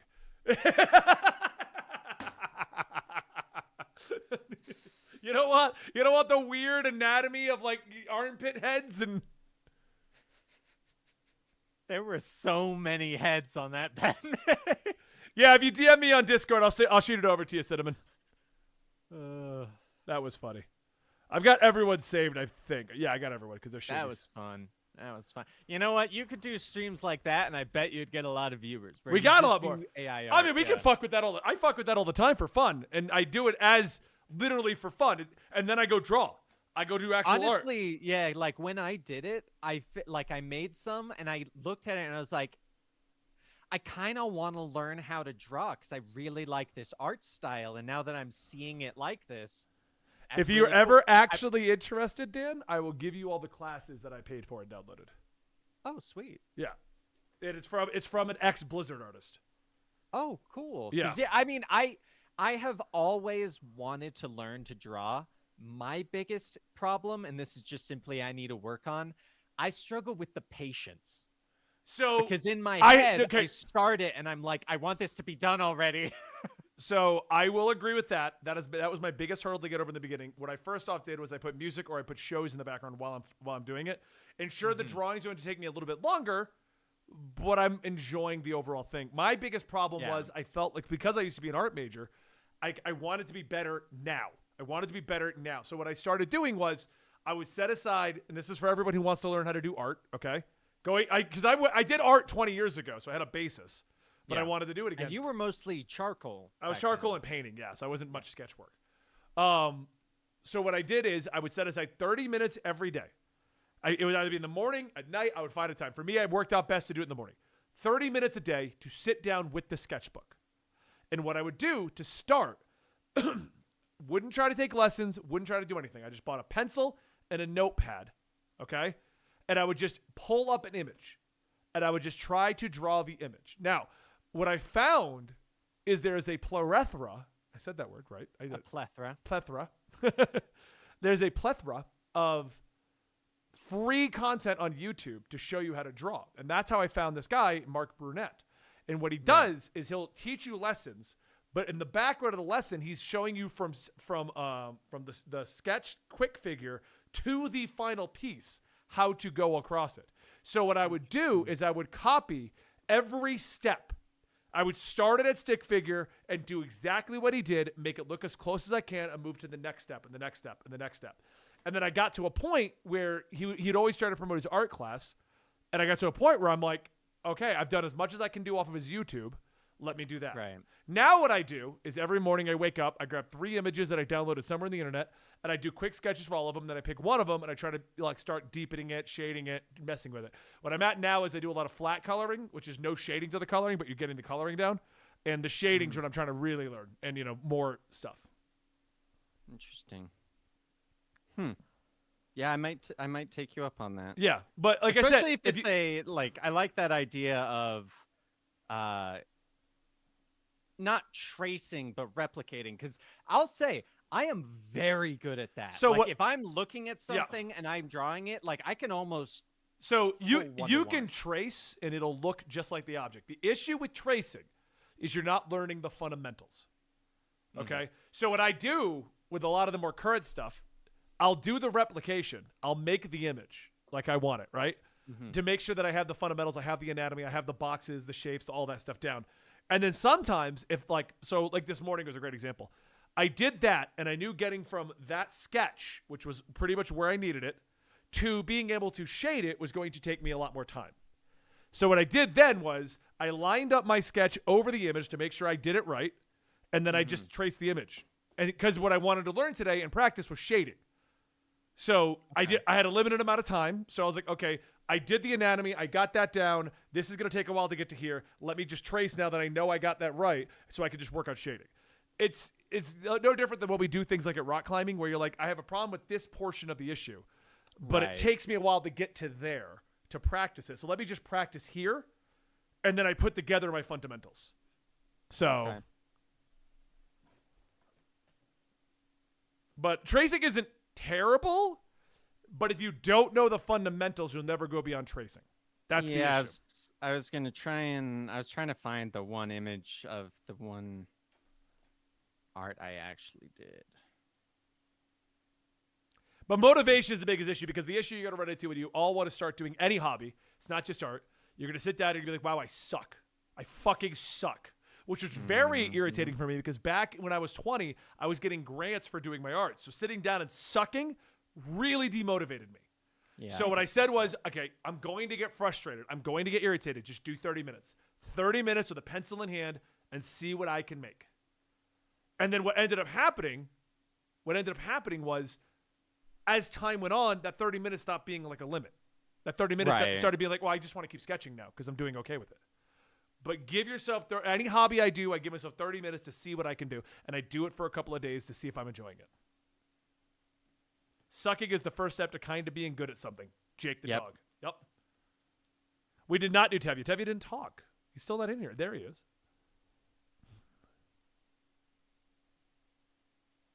And there's some days, Dan, that I sit down and I'm like, oh, man, I'm feeling it. I'm still feeling it. And the sketch is just not happening. Like, I can't get the head to line up. I can't get the eye. Nothing looks right. Everything looks off. I can't do it. So, I mean, that's how I do all my physical activities. Like, we would go rock climbing, Dan. You can vouch. We would go for like 15 minutes. And we'd be exhausted. And now we go when it's like an hour in, like, we could probably still go. We're a little wore out. Why don't we call it here? So. Right. All right, let's talk about our anime. Yeah, bummer. I can't find. I'll link you all the resources I used to like get down to doing it again. Yeah, I wanted to show you the thing that I did because it was like surprisingly good. Oh, I'm gonna show you guys a funny video while Dan's doing that. It's making fun of Final Fantasy 7. No spoilers, don't worry.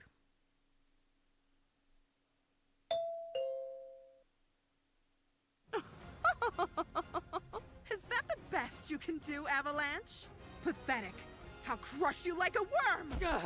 Do your worst. I'll never submit. Still resisting? Good. I like the spunky ones. Let's see how long you can act tough while I torture you by gently but firmly stepping on your penis. Cloud!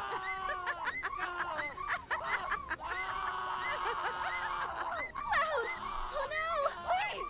Don't hurt him!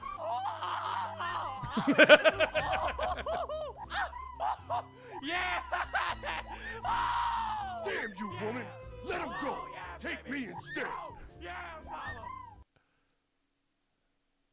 That is all. Dan didn't even watch it. What was it? It was just like a spoof of like the girl that uses men as like footstools in Final Fantasy 7 stepping on Cloud's penis, and he's just like, woo! Oh God! Keep torturing me! Oh my God.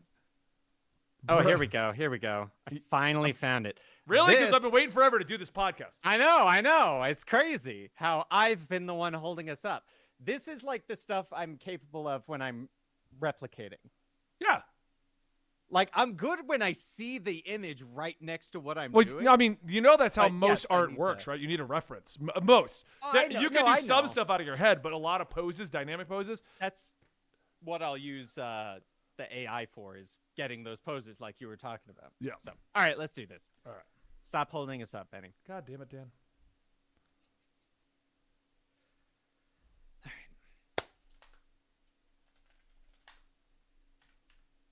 Also, I realized I have so many pictures of Winry in my phone. Hey everyone, welcome back to another episode of the Dub Degenerates, the podcast right here on Comicstorian, where I sit down with Dan and we talk about the anime and manga and what we're reading and what's going on. I apologize for the show being off the air for, I think, about a month at this point. I went on a break, and then we had to catch up on everything we hadn't watched because I was on a break, so I wasn't watching anything. Which is weird, because I don't know about you, Dan, but every time I go on a break, I'm like, oh man, I'm going to finish JoJo, I'm going to watch this show, I'm going to watch the entirety of this show, and I watch none of it. I watch none of the stuff, and I just sit around playing video games normally, and then I just forgot I was supposed to do things. What makes it worse for me is I think the same thing, and then I somehow end up like rewatching Misfit of Demon Academy for like the 16th time for some reason. Right. I can't do that. I cannot rewatch any. I've never rewatched an anime without watching it with someone else. I can't just put it on in the background like you do. I'm very much a like anime in the background is kind of like music to you, where it's like that sound on the side. It helps me do stuff. Plus, it's fun. So, okay, let's get right into it, because I think we both have a lot to talk about. You got a lot to go over with Solo Leveling. I was going to try to watch the entirety of the dub before this episode. I was unable to, so I'll talk about my opinions on that at the beginning. I had other things to watch, Dan, like my trash isekai. I know, but Solo Leveling is top tier, Ben. Right, and top tier. I had to finish Freerun. I had to finish Metallic Rouge. Oh, I didn't finish Freerun. Ah, shit. I'm going to spoil it for you. Dan, shockers. Nothing happens like normal, but it's good because nothing happens. That's kind of what's amazing about Freerun. That's what I mean. I've never seen a show that is so amazing and nothing happens. Freerun ended, Metallic Rouge ended, and then I watched a trash isekai all the way through. I don't know why I did that instead of watching Solo Leveling. This trash isekai was 12 episodes, so was Solo Leveling. It was just funny, and I had to keep watching it. But we'll talk about that. You got to talk about Solo Leveling, and then Metallic. I didn't Solo Leveling, and I'm rewatching / catching up to finish the Bleach 1,000-Year Blood War. So I just rewatched the first season because it's been a long while, and so I get to watch the next part soon. So I'm excited to talk about that next time. Once I've watched through all of that, because that one I'm in the mood for. So it's going to be real easy. I'm probably going to finish it tonight since I finished the entirety of season 1 yesterday. I got and I have 2 that I want us to start watching that have just started up with the season. Spice and Wolf's remake has started up. Okay. That's a classic that they've remade, so it'd be interesting to see. Okay. I think it's remade, or it might be another story in it. I'm not 100% sure. But I also want to watch No Game, No God, or No God, No Game. Crunchyroll's thrown into my face like crazy, so I figured we probably should watch that one. Fair enough. So those are the next 2 we're going to be moving over to. But let's end what I guess is the first season of Dub Degenerates, because like all the anime we were watching came to an end. Yeah, I guess so. Yeah. All right. Let's kick it off with Metallic Rouge. So, long story short, Bones made it an anime that is only an anime. It was supposed to be a webtoon as well. It's not out. I don't know where it is. Or I kept trying to find it. So, it was like, whatever. But yeah, Metallic Rouge came to its conclusion. There was a big twist midway through the season that kind of revealed everything. And the last 2 episodes finally really, really fully revealed everything. And I loved them. The action was amazing. But with the conclusion being the way it is, I have a lot of questions about what they all decided to do that don't make sense. So, okay. How did you feel about it? I enjoyed it. I will say, as I watched it, I'm not the biggest fan of the sci-fi anime, apparently. Okay. I'm a fan of like the fantasy and stuff, but for some reason, like the robot thing it slightly pulls me out. Anyway, that aside, But I thought you I enjoyed really this one. No, I do. Okay. Like, don't get me wrong, I do enjoy it. It's more of a like I enjoy this one specifically, but it's not really a genre that I could see myself going, you know what, let's see what else is out there that's similar to Metallic Rouge. I probably would rely on like you telling me, Dan, this one is amazing. You need to watch because it. I watch a lot of robot science fiction stuff. Yeah, in you're general. big on the like robots as well as the like kaiju and stuff like that, whereas I'm a little bit not so much. Oh, that's another one we got to watch weekly now. Kaiju number 8. You haven't read the manga. I have, so this will be another interesting one like Solo Leveling. Okay, I'll give it a shot. Because I mean, classic 3-episode try as we always talk about. So those are for those who are wondering. So that, are going to be those are our 3 shows we're going to watch. Spice and Wolf. They said the name is God's Game We Play. That's the name of it. And then Kaiju number 8. So anyway, Metallic Rouge. Yes, I enjoyed it. I thought it was fun. I really enjoyed the fight scenes, everything like that. I will say there were a lot of twists happened in a very short amount of time. I feel like every episode of the second half of the series was nothing but twists. Yeah, and as someone that does sometimes struggle with having full attention on it, I got lost. I'll admit, I was following it closely, and I was a little confused by the father, who turned out to be a Neon as well, being in the body of the sister when he was also changing into other things. So, like, he was moving around and things like that. I just didn't track that until he transformed into the blue body, that it was actually the sister's body. Yeah. So, but it's just because, like, so much was going on. Like you said, there was a lot of stuff happening real quick. I enjoyed the show overall. I thought it was really good. The fight sequences were incredible. I loved the character designs. The Neons just felt different and unique, close to like Kamen Rider and stuff, but not like all the way there. I liked all of that. My big issue is now that we're at the end of it, Dan, the plot didn't make sense. That's basically what it boils down to. So the reveal turns out to be that the father had been puppet mastering everyone to act the way they were. That was the whole thing. He gave all of the Neons their motivation. He gave the motivations to Rouge. He gave the motivations to everyone. First off, Naomi and her whole side, we just seemed to forgot that existed. Like that, we just dropped that. Naomi's a Neon. We're going with that. Cool. But we dropped the aliens that gave the technology, how they were involved. That was just out the window. I was like, okay. So we're going with the father manipulated everyone. The 9 didn't seem to have clear goals. They wanted Neon freedom, but they were destroying cities to do so. Some of them didn't even want anything to do with it. And that was, they were very unclear on their objectives and goals. Just like Rouge and Naomi were trying to stop the 9 from giving freedom to the Neons, which, as we said midway through the series, was the exact opposite of what they were trying to do. We were both like, wait, isn't it a good thing that the robots have free will? And they were like, so the motivations and everything just were weird. And I think the creators knew that, because they threw the twist at the ending that, oh no, the father downloaded his brain into a Neon and he's controlling everything. So anything that doesn't make sense, all him. Yep. I will say I enjoyed the personality of Rouge, like her. I like Rouge and Naomi. Wonder, the like more funny, lighthearted.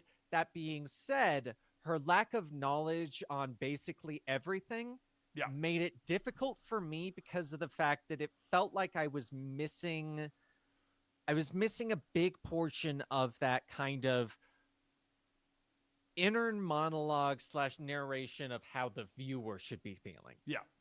And it was weird, too, when we discovered that Rouge wasn't freshly created. She'd been alive, living with the brother. She seemed weirdly clueless for how old we found out she actually was. That, and I thought it was kind of weird that if I saw correctly, her brother has a different father who was the detective? He said that line, and I just was like, I'm not even going to question this, because he's like, okay, father. So you were also kind of confused when that part happened. Yeah, Noir. Okay. It's Noir. It was the he's like, father. And I'm like, okay, wait.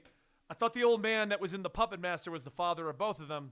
Yep. But now we're talking about Eve as the mother of, okay, all right. Like, it just felt to me like they didn't know how to land it. They didn't know how to bring it together, and they just threw the anime trope of like, oh, here's the mastermind. He's doing it all. Right. It definitely felt like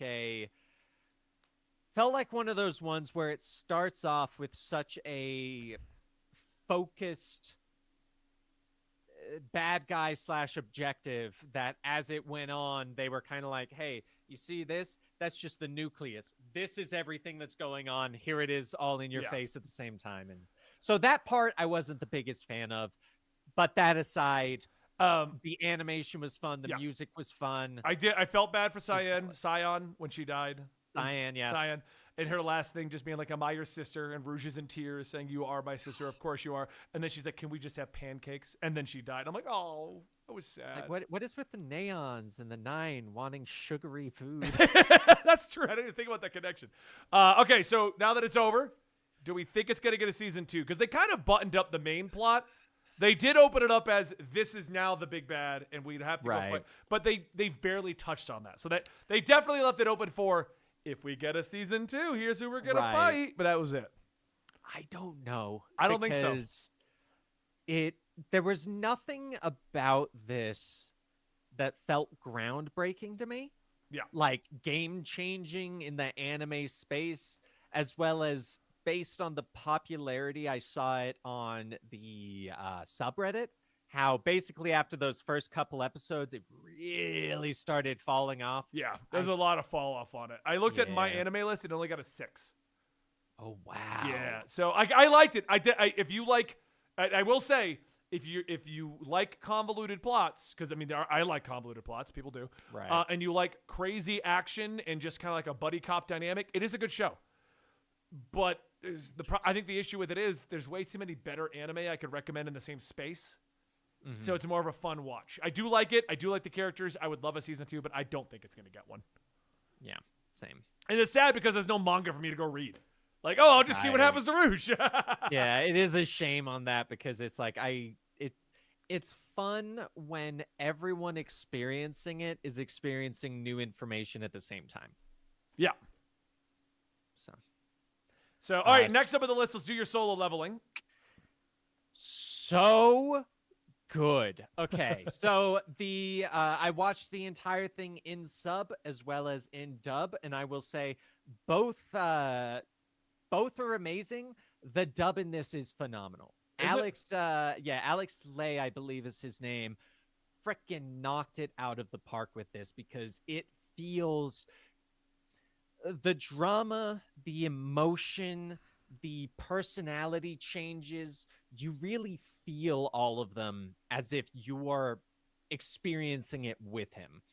And I said this on Absolute Comics with Sal, actually, how the music in it it's not traditional anime like fight music where it's like really actiony. It's more like a solemn, deep, dramatic music that is more there to kind of show you the change in Sung Jinwoo in like the main character. It's showing the change in him as a person as opposed to focusing on the fight itself while still showing us the awesome fights. I loved it. I really enjoyed the way they handled his job change quest. So quick side note, it covers the first 2 volumes of the story, and the final episode ends on him getting Igris as one of his followers. And I thought they did a fantastic job with all the fights. It was just fantastic. And the Arise line, it was perfect. You said that it ended on volume 2, so maybe we gave it you're a little too harsh on the pacing issue. I 100%. I actually wanted to say that. I was gonna say I've read up to volume 8, and if we're only doing a season per 2 volumes, that's not going to go that long. So maybe we're a little too harsh on the pacing just because they're trying to make it work. Right. One thing to keep in mind, though, it's the manhwa that is at volume 8. This is a light novel, so it goes farther than that. It's currently being adapted into the manhwa. No, it's not even a light novel. It's already done on Webtoons, but then Webtoons lost it, and you can read the whole thing on Tapas, and it's been out for like a year. The whole thing's out. The whole thing's complete. It's just not published. Like you're not going to get a book of it. They're still doing those. Interesting, piece by because I piece. could have sworn it was a light novel as well. Anyway, It might not. It might be a light novel as well, but I am saying it was a webtoon. Right. I do remember that. Yeah. Yeah.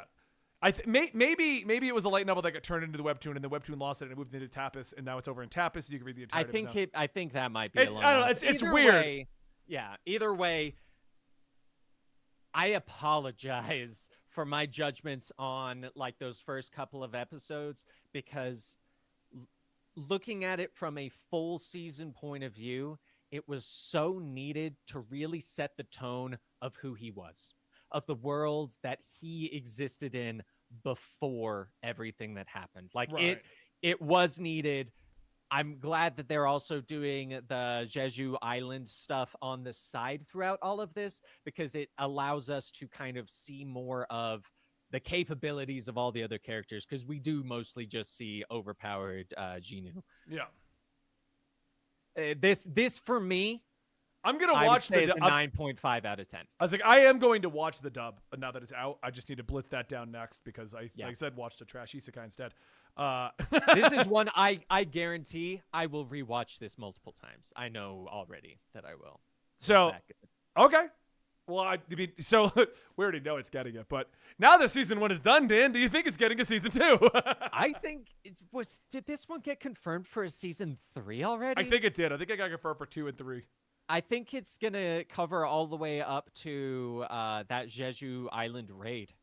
Go to the I think that will be the conclusion of that third season. That's my expectation, at least. Spider Darkclaw in our Twitch chat has, it was a web novel that got turned into a light novel that then got adapted to a webtoon manhwa, which is now, and all of them are done. The story is complete. A lot of webtoons stories do that. and the webtoon manhwa is complete on Tapas, which I showed you. If you're waiting for the physical books, those are behind. I think we only have one more though. I think it's only going to go to volume 9. Oh, okay. Yeah. So good. So I wish you had seen it, because like that I want to see your reaction. Well, I'm gonna, and we'll talk about it next week. But and as far as I know, it also has 2 sequels already. Like I told you, there's 2 sequels running right now. Sequels? Yeah, to Solo Leveling. Because when I Googled to see if it was complete, the sequels came up. I didn't know that there were sequels. Yeah. I told you when we went to lunch last week. Oh, shit. Solo Leveling Ragnarok. That's what I'm saying. There are sequels. Oh, wow. That started recently, though. Yeah. Publication started in April 2023. That's awesome. Okay, cool. So the story can continue, Dan. All right, so next up, before we get to the other things we watched, Free Run came to its conclusion. How far did you watch? Where are you at?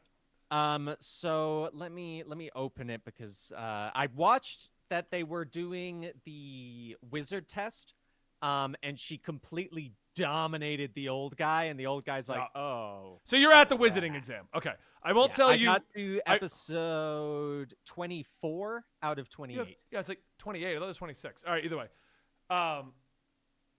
Free Run, we'll just talk about it as a whole. I'm not going to spoil what happens in that finale, who passes, who doesn't, what ends up happening. Right. Because as usual, it was cool. It was epic. It didn't matter. But I don't mean that in a bad way. Because the entirety of this show is literally just them going on a journey. I completely agree, because like in this one, I feel like the whole point is that big things can happen, but depending on the perspective, it can really make it almost pointless. And to an elf that lives thousands of years, these small things to her, it's just a Tuesday. Yeah, like that's kind of like the mindset I love she's it. Going through. I don't know if you saw the sequence in this sequence for the wizarding. She does fight something that is finally on her level. Isn't it her? Yes, she has to fight herself. I loved that bit because I loved that bit because it showed us that she can struggle at times, but she is still insanely powerful to the point that like only she will hold up to her, and I love that. So I don't know what to say about Free Run. It was just a chill ride. It was the perfect anime to just sit down and watch at night and just let go. And I love that some of the episodes are broken up into 2 segments. I just loved the characters of Fern and Stark. I love that they didn't pay too much attention. No character felt like they, even Free Run did not feel like this is Free Run's show, even though it's literally it named after her. There's whole segments of just Fern being awesome and Stark being awesome. And I will say, there were so many fan comics and like fanfic on the subreddit that I was so convinced, and if this happens, don't tell me, that Stark and Fern. Wow, Fern, thank you. That they were going to end up together. Like they were going to become a couple. It doesn't happen in the anime, so. Okay. Because I'm going to happened, I was like, because I was picturing, like, part of me was wondering if there were going to be parts in this where they do large time skips to show that to Frieren it. I thought they were going to as well, but I think the whole point, this is what I took away from this.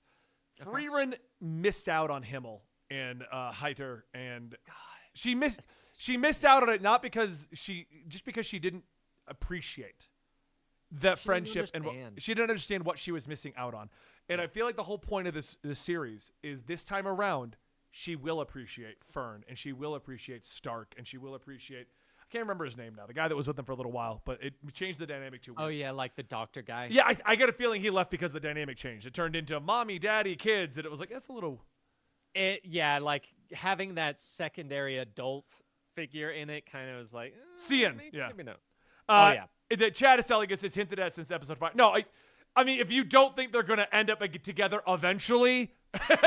Oh, Stern and Stark and Fern. Yeah, no, Stern's gonna happen, guys. Stern's gonna happen. We're gonna call it that. It's going to happen. Yeah. Fark doesn't sound good, so Stern works. But I am saying to Dan, it doesn't happen in this. Yeah. So my plan now is the problem is Free Run's incredible, whatever. Madhouse is not known for doing season 2 of anything. So now the debate is: will they have a season 2? Will it be by Madhouse? And then 3, it won't be for at least 2 years because they are actually up to volume 6, I believe. And there's only 9 total. So they don't have enough for another season at the moment. Right. Yeah, I just looked it up. It has not been greenlit yet. I will say, one, I think it should get a second season. Yeah. And I think that second season should be a time jump. I think it would be really Well, no, there's cool. more manga. I'm going to read the manga to see what happens next. Okay. Like it goes up to like 6 or 7. There's only 9 or 10 of them available. There just isn't enough for another season right now. That's the issue. I see what you're saying. If that's the case, I'm very thankful we get 28 episodes in the first season. Yeah. Because that's basically 2 seasons for most shows like this that the standard meme, I smell a 12 episode anime. Yeah.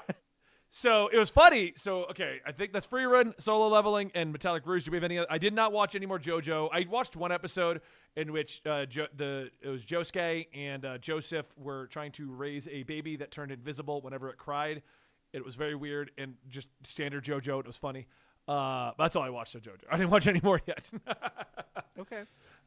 Did you watch anything else? Because I got in a weird rabbit hole that ended with my trash isekai.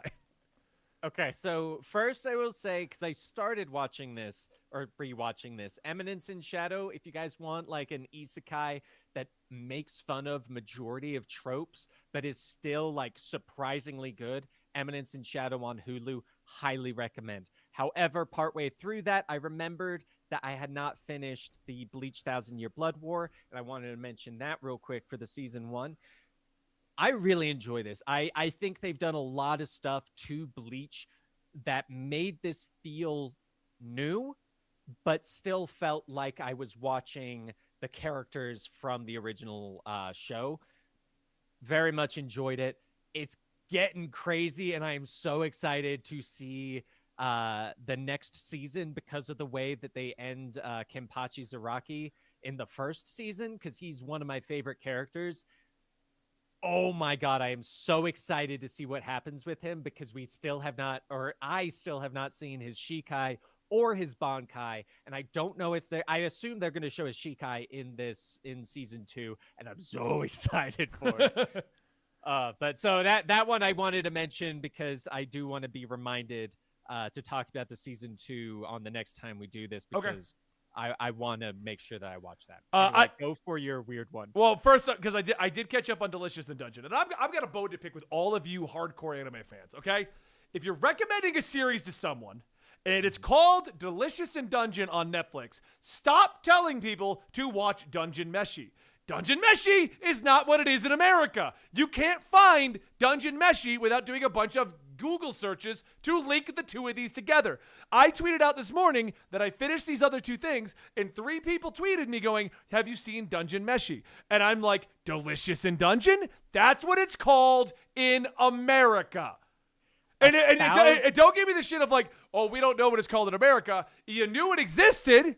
You knew it existed in America. Where are you watching Dungeon Meshi?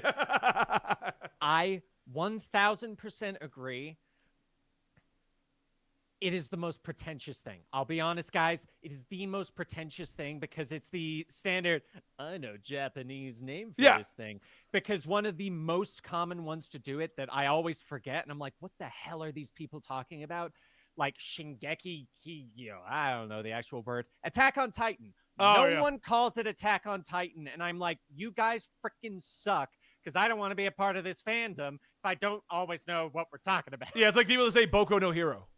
Exactly. It's like I get it. Look, who you're talking to and talk to them like that because you sound pretentious. Google exists. If you're gonna say I don't know what it is, fucking Google it. Sorry for the censorship, Kevin.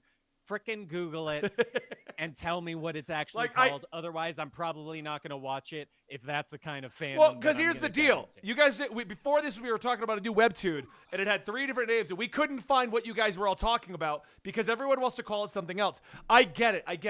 I literally am one of the pretentious assholes that learns all the terminology and all the proper names, and I say it all to Dan, and Dan goes, oh, you sounded like an asshole, Betty, and I just laugh at him, and it's funny between us. But when you're recommending, that's my argument. When you're recommending, once, if you and I are chatting about Delicious in Dungeon and you want to call it Dungeon Meshi, then I'm on board. Whatever. Call it whatever you want. One of our guys, he just subbed for 95 weeks. He's the weebiest weeb I've ever met in the world. Leo, he will literally do the most annoying shit in the world where he'll try to say everything in like super weeb Japanese. And it's just like, dude, just say it what it is. Just say why are you doing it like that? Yeah. Why? Who are you impressing? You're not impressing me, Leo. Leo, I am calling you out, you little bitch. Anyway. and here's, guys, I will say, if you want to use the proper name, have you seen Dungeon Meshi? You can find it on Netflix as Delicious in Dungeon. That also Thank you. I can find it. All I'm saying, I'm not saying don't learn the proper names or what it is originally or what it before it was. That's fine. Learn it all. But when you're recommending it, tell me what it is in English here. What do I Google? Anyway, Delicious in Dungeon, I'm fully caught up on, and I don't like what's happening ever since they fixed it. Okay, so how far have you watched it? I haven't seen it since our last review. Okay, so I'll spoil this, but you know the plot of the show. They get to the dragon, they get back Fallon's parts, they resurrect Fallon. That was the plan. That was what they were doing. Makes sense. Okay, that's what we were all expecting. I got to episode 9 for the record. Then we discover that there's something else going on with Fallon, with the resurrection, with the dungeon itself, and we now have spent like 3 episodes kind of spinning our wheels, where everyone is just at the bottom of the dungeon trying to prep to leave. Fallon has gone missing again, and the brother doesn't seem to overall care because the overall attitude they all seem to have is, well, Fallon must have gone on ahead of us. But then we're stalling down at the bottom of the dungeon. Like there was a whole episode in which Elf Girl, I can't remember her name off the top of my head, but she gets petrified, so they solve that issue. And then there's a side episode about another group of dungeoners going down. And they're people that also know the crew. So ever since they solved the Fallon issue, I don't want to spoil what it is because in case you haven't watched it or whatever, but when they solve the Fallon issue, the next big mystery presents itself. And then the answer is, well, Fallon must have gone on ahead of us. We're going to get out of the dungeon. And we've just been stalling for 3 episodes. It's that sounds very much like the syndrome of we weren't expecting to go past this. So maybe the manga was kind of stalling for a few chapters. Yeah, like that's kind of the vibe that I'm getting from that because it's a very common thing where like an anime gets to that big thing, the climax happens, and then they keep going after, and you're like, how do we make this as interesting? Yeah. What? So Like- I will say the show is great. The big resolution does come at episode 12 or 13, one of the two of them. And it's got more to it. So it could just be a couple slow episodes and we're going to get better again. But Okay. I do love the cast. I think the cast is incredible. This is probably one of my favorite. I wouldn't call it a deep anime or anything like that, but it's definitely just a fun one to pop on. Yeah. And I just enjoy it. And it's really good. I am enjoying it a lot. So, all right. Trash Isekai journey. I want to make this like a weekly thing. I was going to watch So I was like, I got to the end of all my stuff, and I was like, I could watch Shangri-La Frontier, like Dan said, or I can watch Mashal. Those are the two I picked. I was like, what are the two? And you decided not to? Or I could finish Jujutsu Kaisen.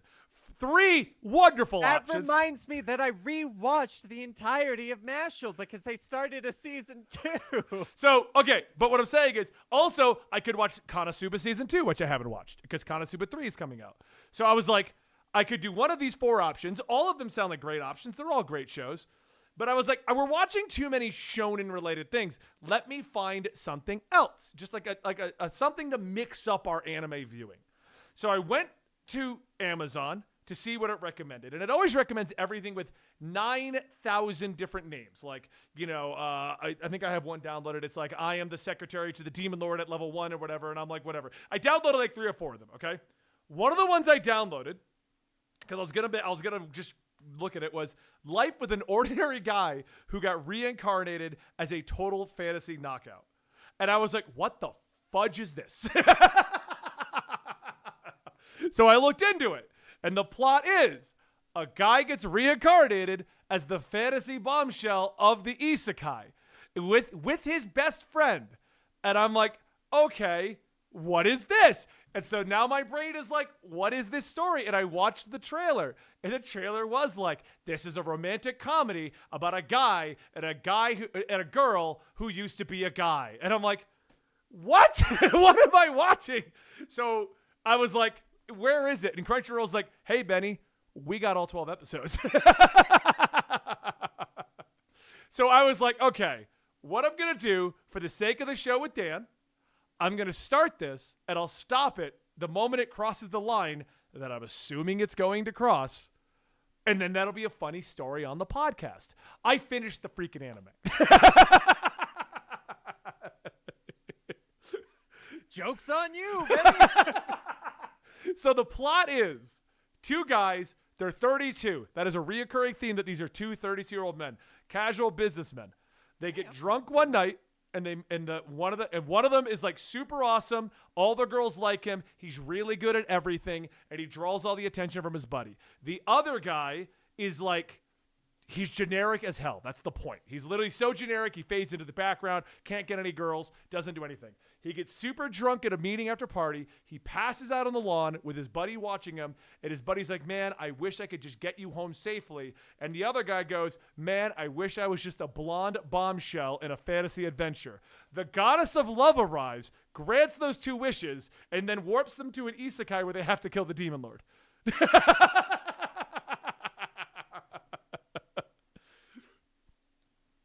The then running gag is, will these 2 end up together? But the guy who's a girl is like not naked or in a bikini or skimpily clad at any point. And they don't even, the only running joke about him being a female is that the guy has his power. He's the worst stats in a game. He has level 1, all of his stats are through the floor, but he has the power that if anybody sees him, they immediately fall in love with him and want to marry him. So the running gag... No, he's a succubus. So the running gag is that every guy wants to marry him and have him have their babies. Pretty sure there was a shower scene. There's like one... See, Coda watched it! There's one shower scene and there's one scene where they're like, you have to wear this skimpy bikini. And he's just like, no! Like, and that's it. So, but the running joke outside of that is that the other guy... that was super incredible is now even more super incredible. Like he can one punch things, blow stuff up. He's like the top tier everything in every anime. Okay. So the two of them are now going through, and they constantly are charming each other to fall in love with each other. But then there's the constant reminder that it's their guy best friend. So there's this constant joke of will they or won't they or should they? This is like someone was asked the hypothetical question of, if your best friend became a woman, would you date them? And this person was like, you know what? I'm gonna make an anime, and I'm gonna see whether or not I would bang my own friend. So all 12 episodes, that's the joke. Like, that would they, won't they? There's nobody crosses the line. There's like a brief shower scene. They even make the joke at one point, because he does look kind of like a lolly, the guy who turned into the girl.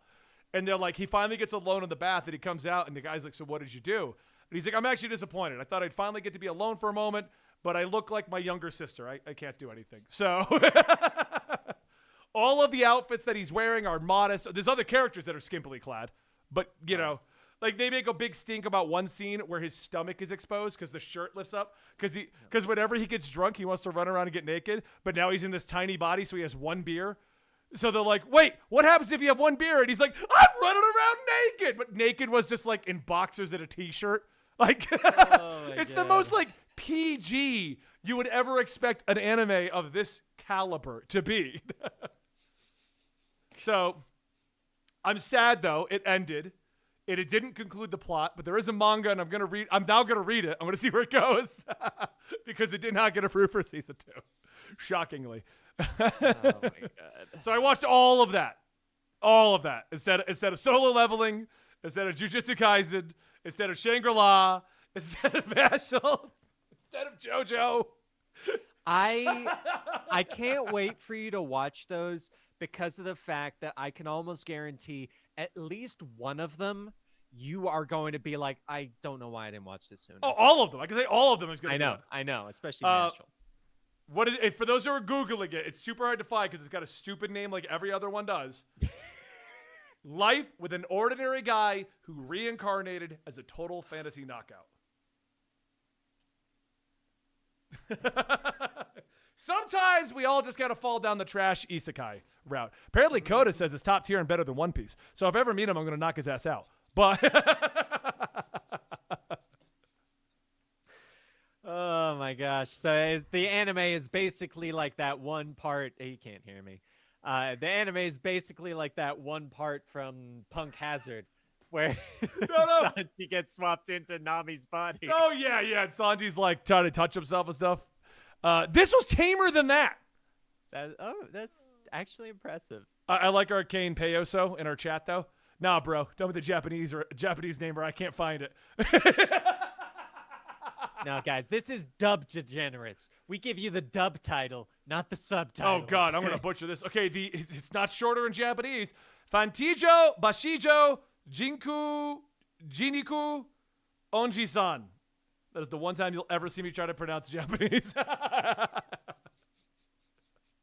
Did you watch anything else? Because that's where I got to. And I haven't read any additional manga. I did try reading one that is apparently a manhwa called Colorless. I fell off so quick. I couldn't even read it. The concept was we're in the future. Every human being has altered into like these weird monstrous features, but they find one girl who looks human still, and she has the ability to bring back color. And I'm like, that sounds like an interesting idea. And it just was so boring so quick. Interesting. Okay. There was one, because our chatters at twitch.tv/Comicstorian Gaming, where we sometimes record this, mentioned an anime that I have seen. I didn't watch it recently, but I did want to mention it. It's called Tsukimichi Moonlit Fantasy on Crunchyroll, and it's basically about this guy that is incredibly overpowered, but doesn't enjoy like being the spotlight, and is very good. So One Punch Man? It's similar to it, and the reason why I believe people are mentioning it is because it does have a season 2. I will watch it, guys. I will, however, wait for the entire season to be dubbed, because it looks like they're on episode 15 at the moment, and they're only dub up to 13. So okay. I do plan on watching that eventually, because I really enjoyed that first one. I wish I had seen it more recently so I could give a better description of what it was, because it was very, very good. And to just give an example. It's got a 4.9 on Crunchyroll with 84,000 reviews. Okay. So right. that kind of speaks for itself. So we'll be back in 2 weeks with another episode of Dub Degenerates. Dan and I are going to start the new season by watching No God, No Game, or somebody said the right name, but you can find it on Crunchyroll. Something like that. Yeah. The banner shows that are on Crunchyroll right now. Yeah. We're going to watch that one. We're going to watch Kaiju number 8. We're going to watch, what was the third one I mentioned? Spice and Wolf. Spice and Wolf remake. Yeah, because people are talking about that one like crazy. And then we're also going to be, I will be watching all of Solo Leveling I have 2 weeks, so we do the show every 2 weeks. So I got time. God's Game We Play. Everyone's correcting us. God's Game We Play. Those are the 3 we're going to be focusing on moving into the next season. Thank you guys for watching what apparently turned out to be season 1 of Dub Degenerates. But I know this doesn't get a lot of views on our channel, but I have a lot of fun just sitting here chatting with anime with Dan. So it's been a lot of fun. This is honestly my favorite podcast that we do now because it's one that I genuinely get to talk about things that I enjoyed watching as opposed to being forced to watch. If we end up going, we should be this Friday. Dan and I are going to watch Spy Family White. We'll probably do a bonus episode of that. That we are. Can we get Huston in this podcast? I mean, the dude has to show up. But all right, guys, thank you so much. We'll see you next time right here at Dub Degenerates. That was fun. Yeah, 40 minutes, dang. All right, guys, I'm going to close out here. What we're going to do is we'll be back tomorrow. Dan and I are going to film Japanese culture invasion into America and names that have no meaning. I don't know if I'm going to do that one live, so we'll figure that out. But we'll definitely do the Japanese culture invasion. Names that have no meaning, we're going to be talking about things like woke, Nazi. Words that have no meaning. Yeah. That's it. That's words that have no meaning anymore. What they meant originally, what they've become. I don't know if that's one I want to do. No, I tweeted it. That one's definitely a more sensitive one that probably will be done off stream because of accidental miswording and clipping. How do you find my gaming schedule? I don't think you're here when we mentioned it, Zell.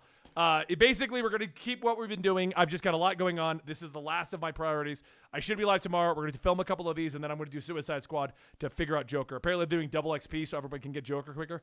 So I'm going to go in and get that. Nice. That's probably good considering they probably want more than the 50 people that were still playing the game.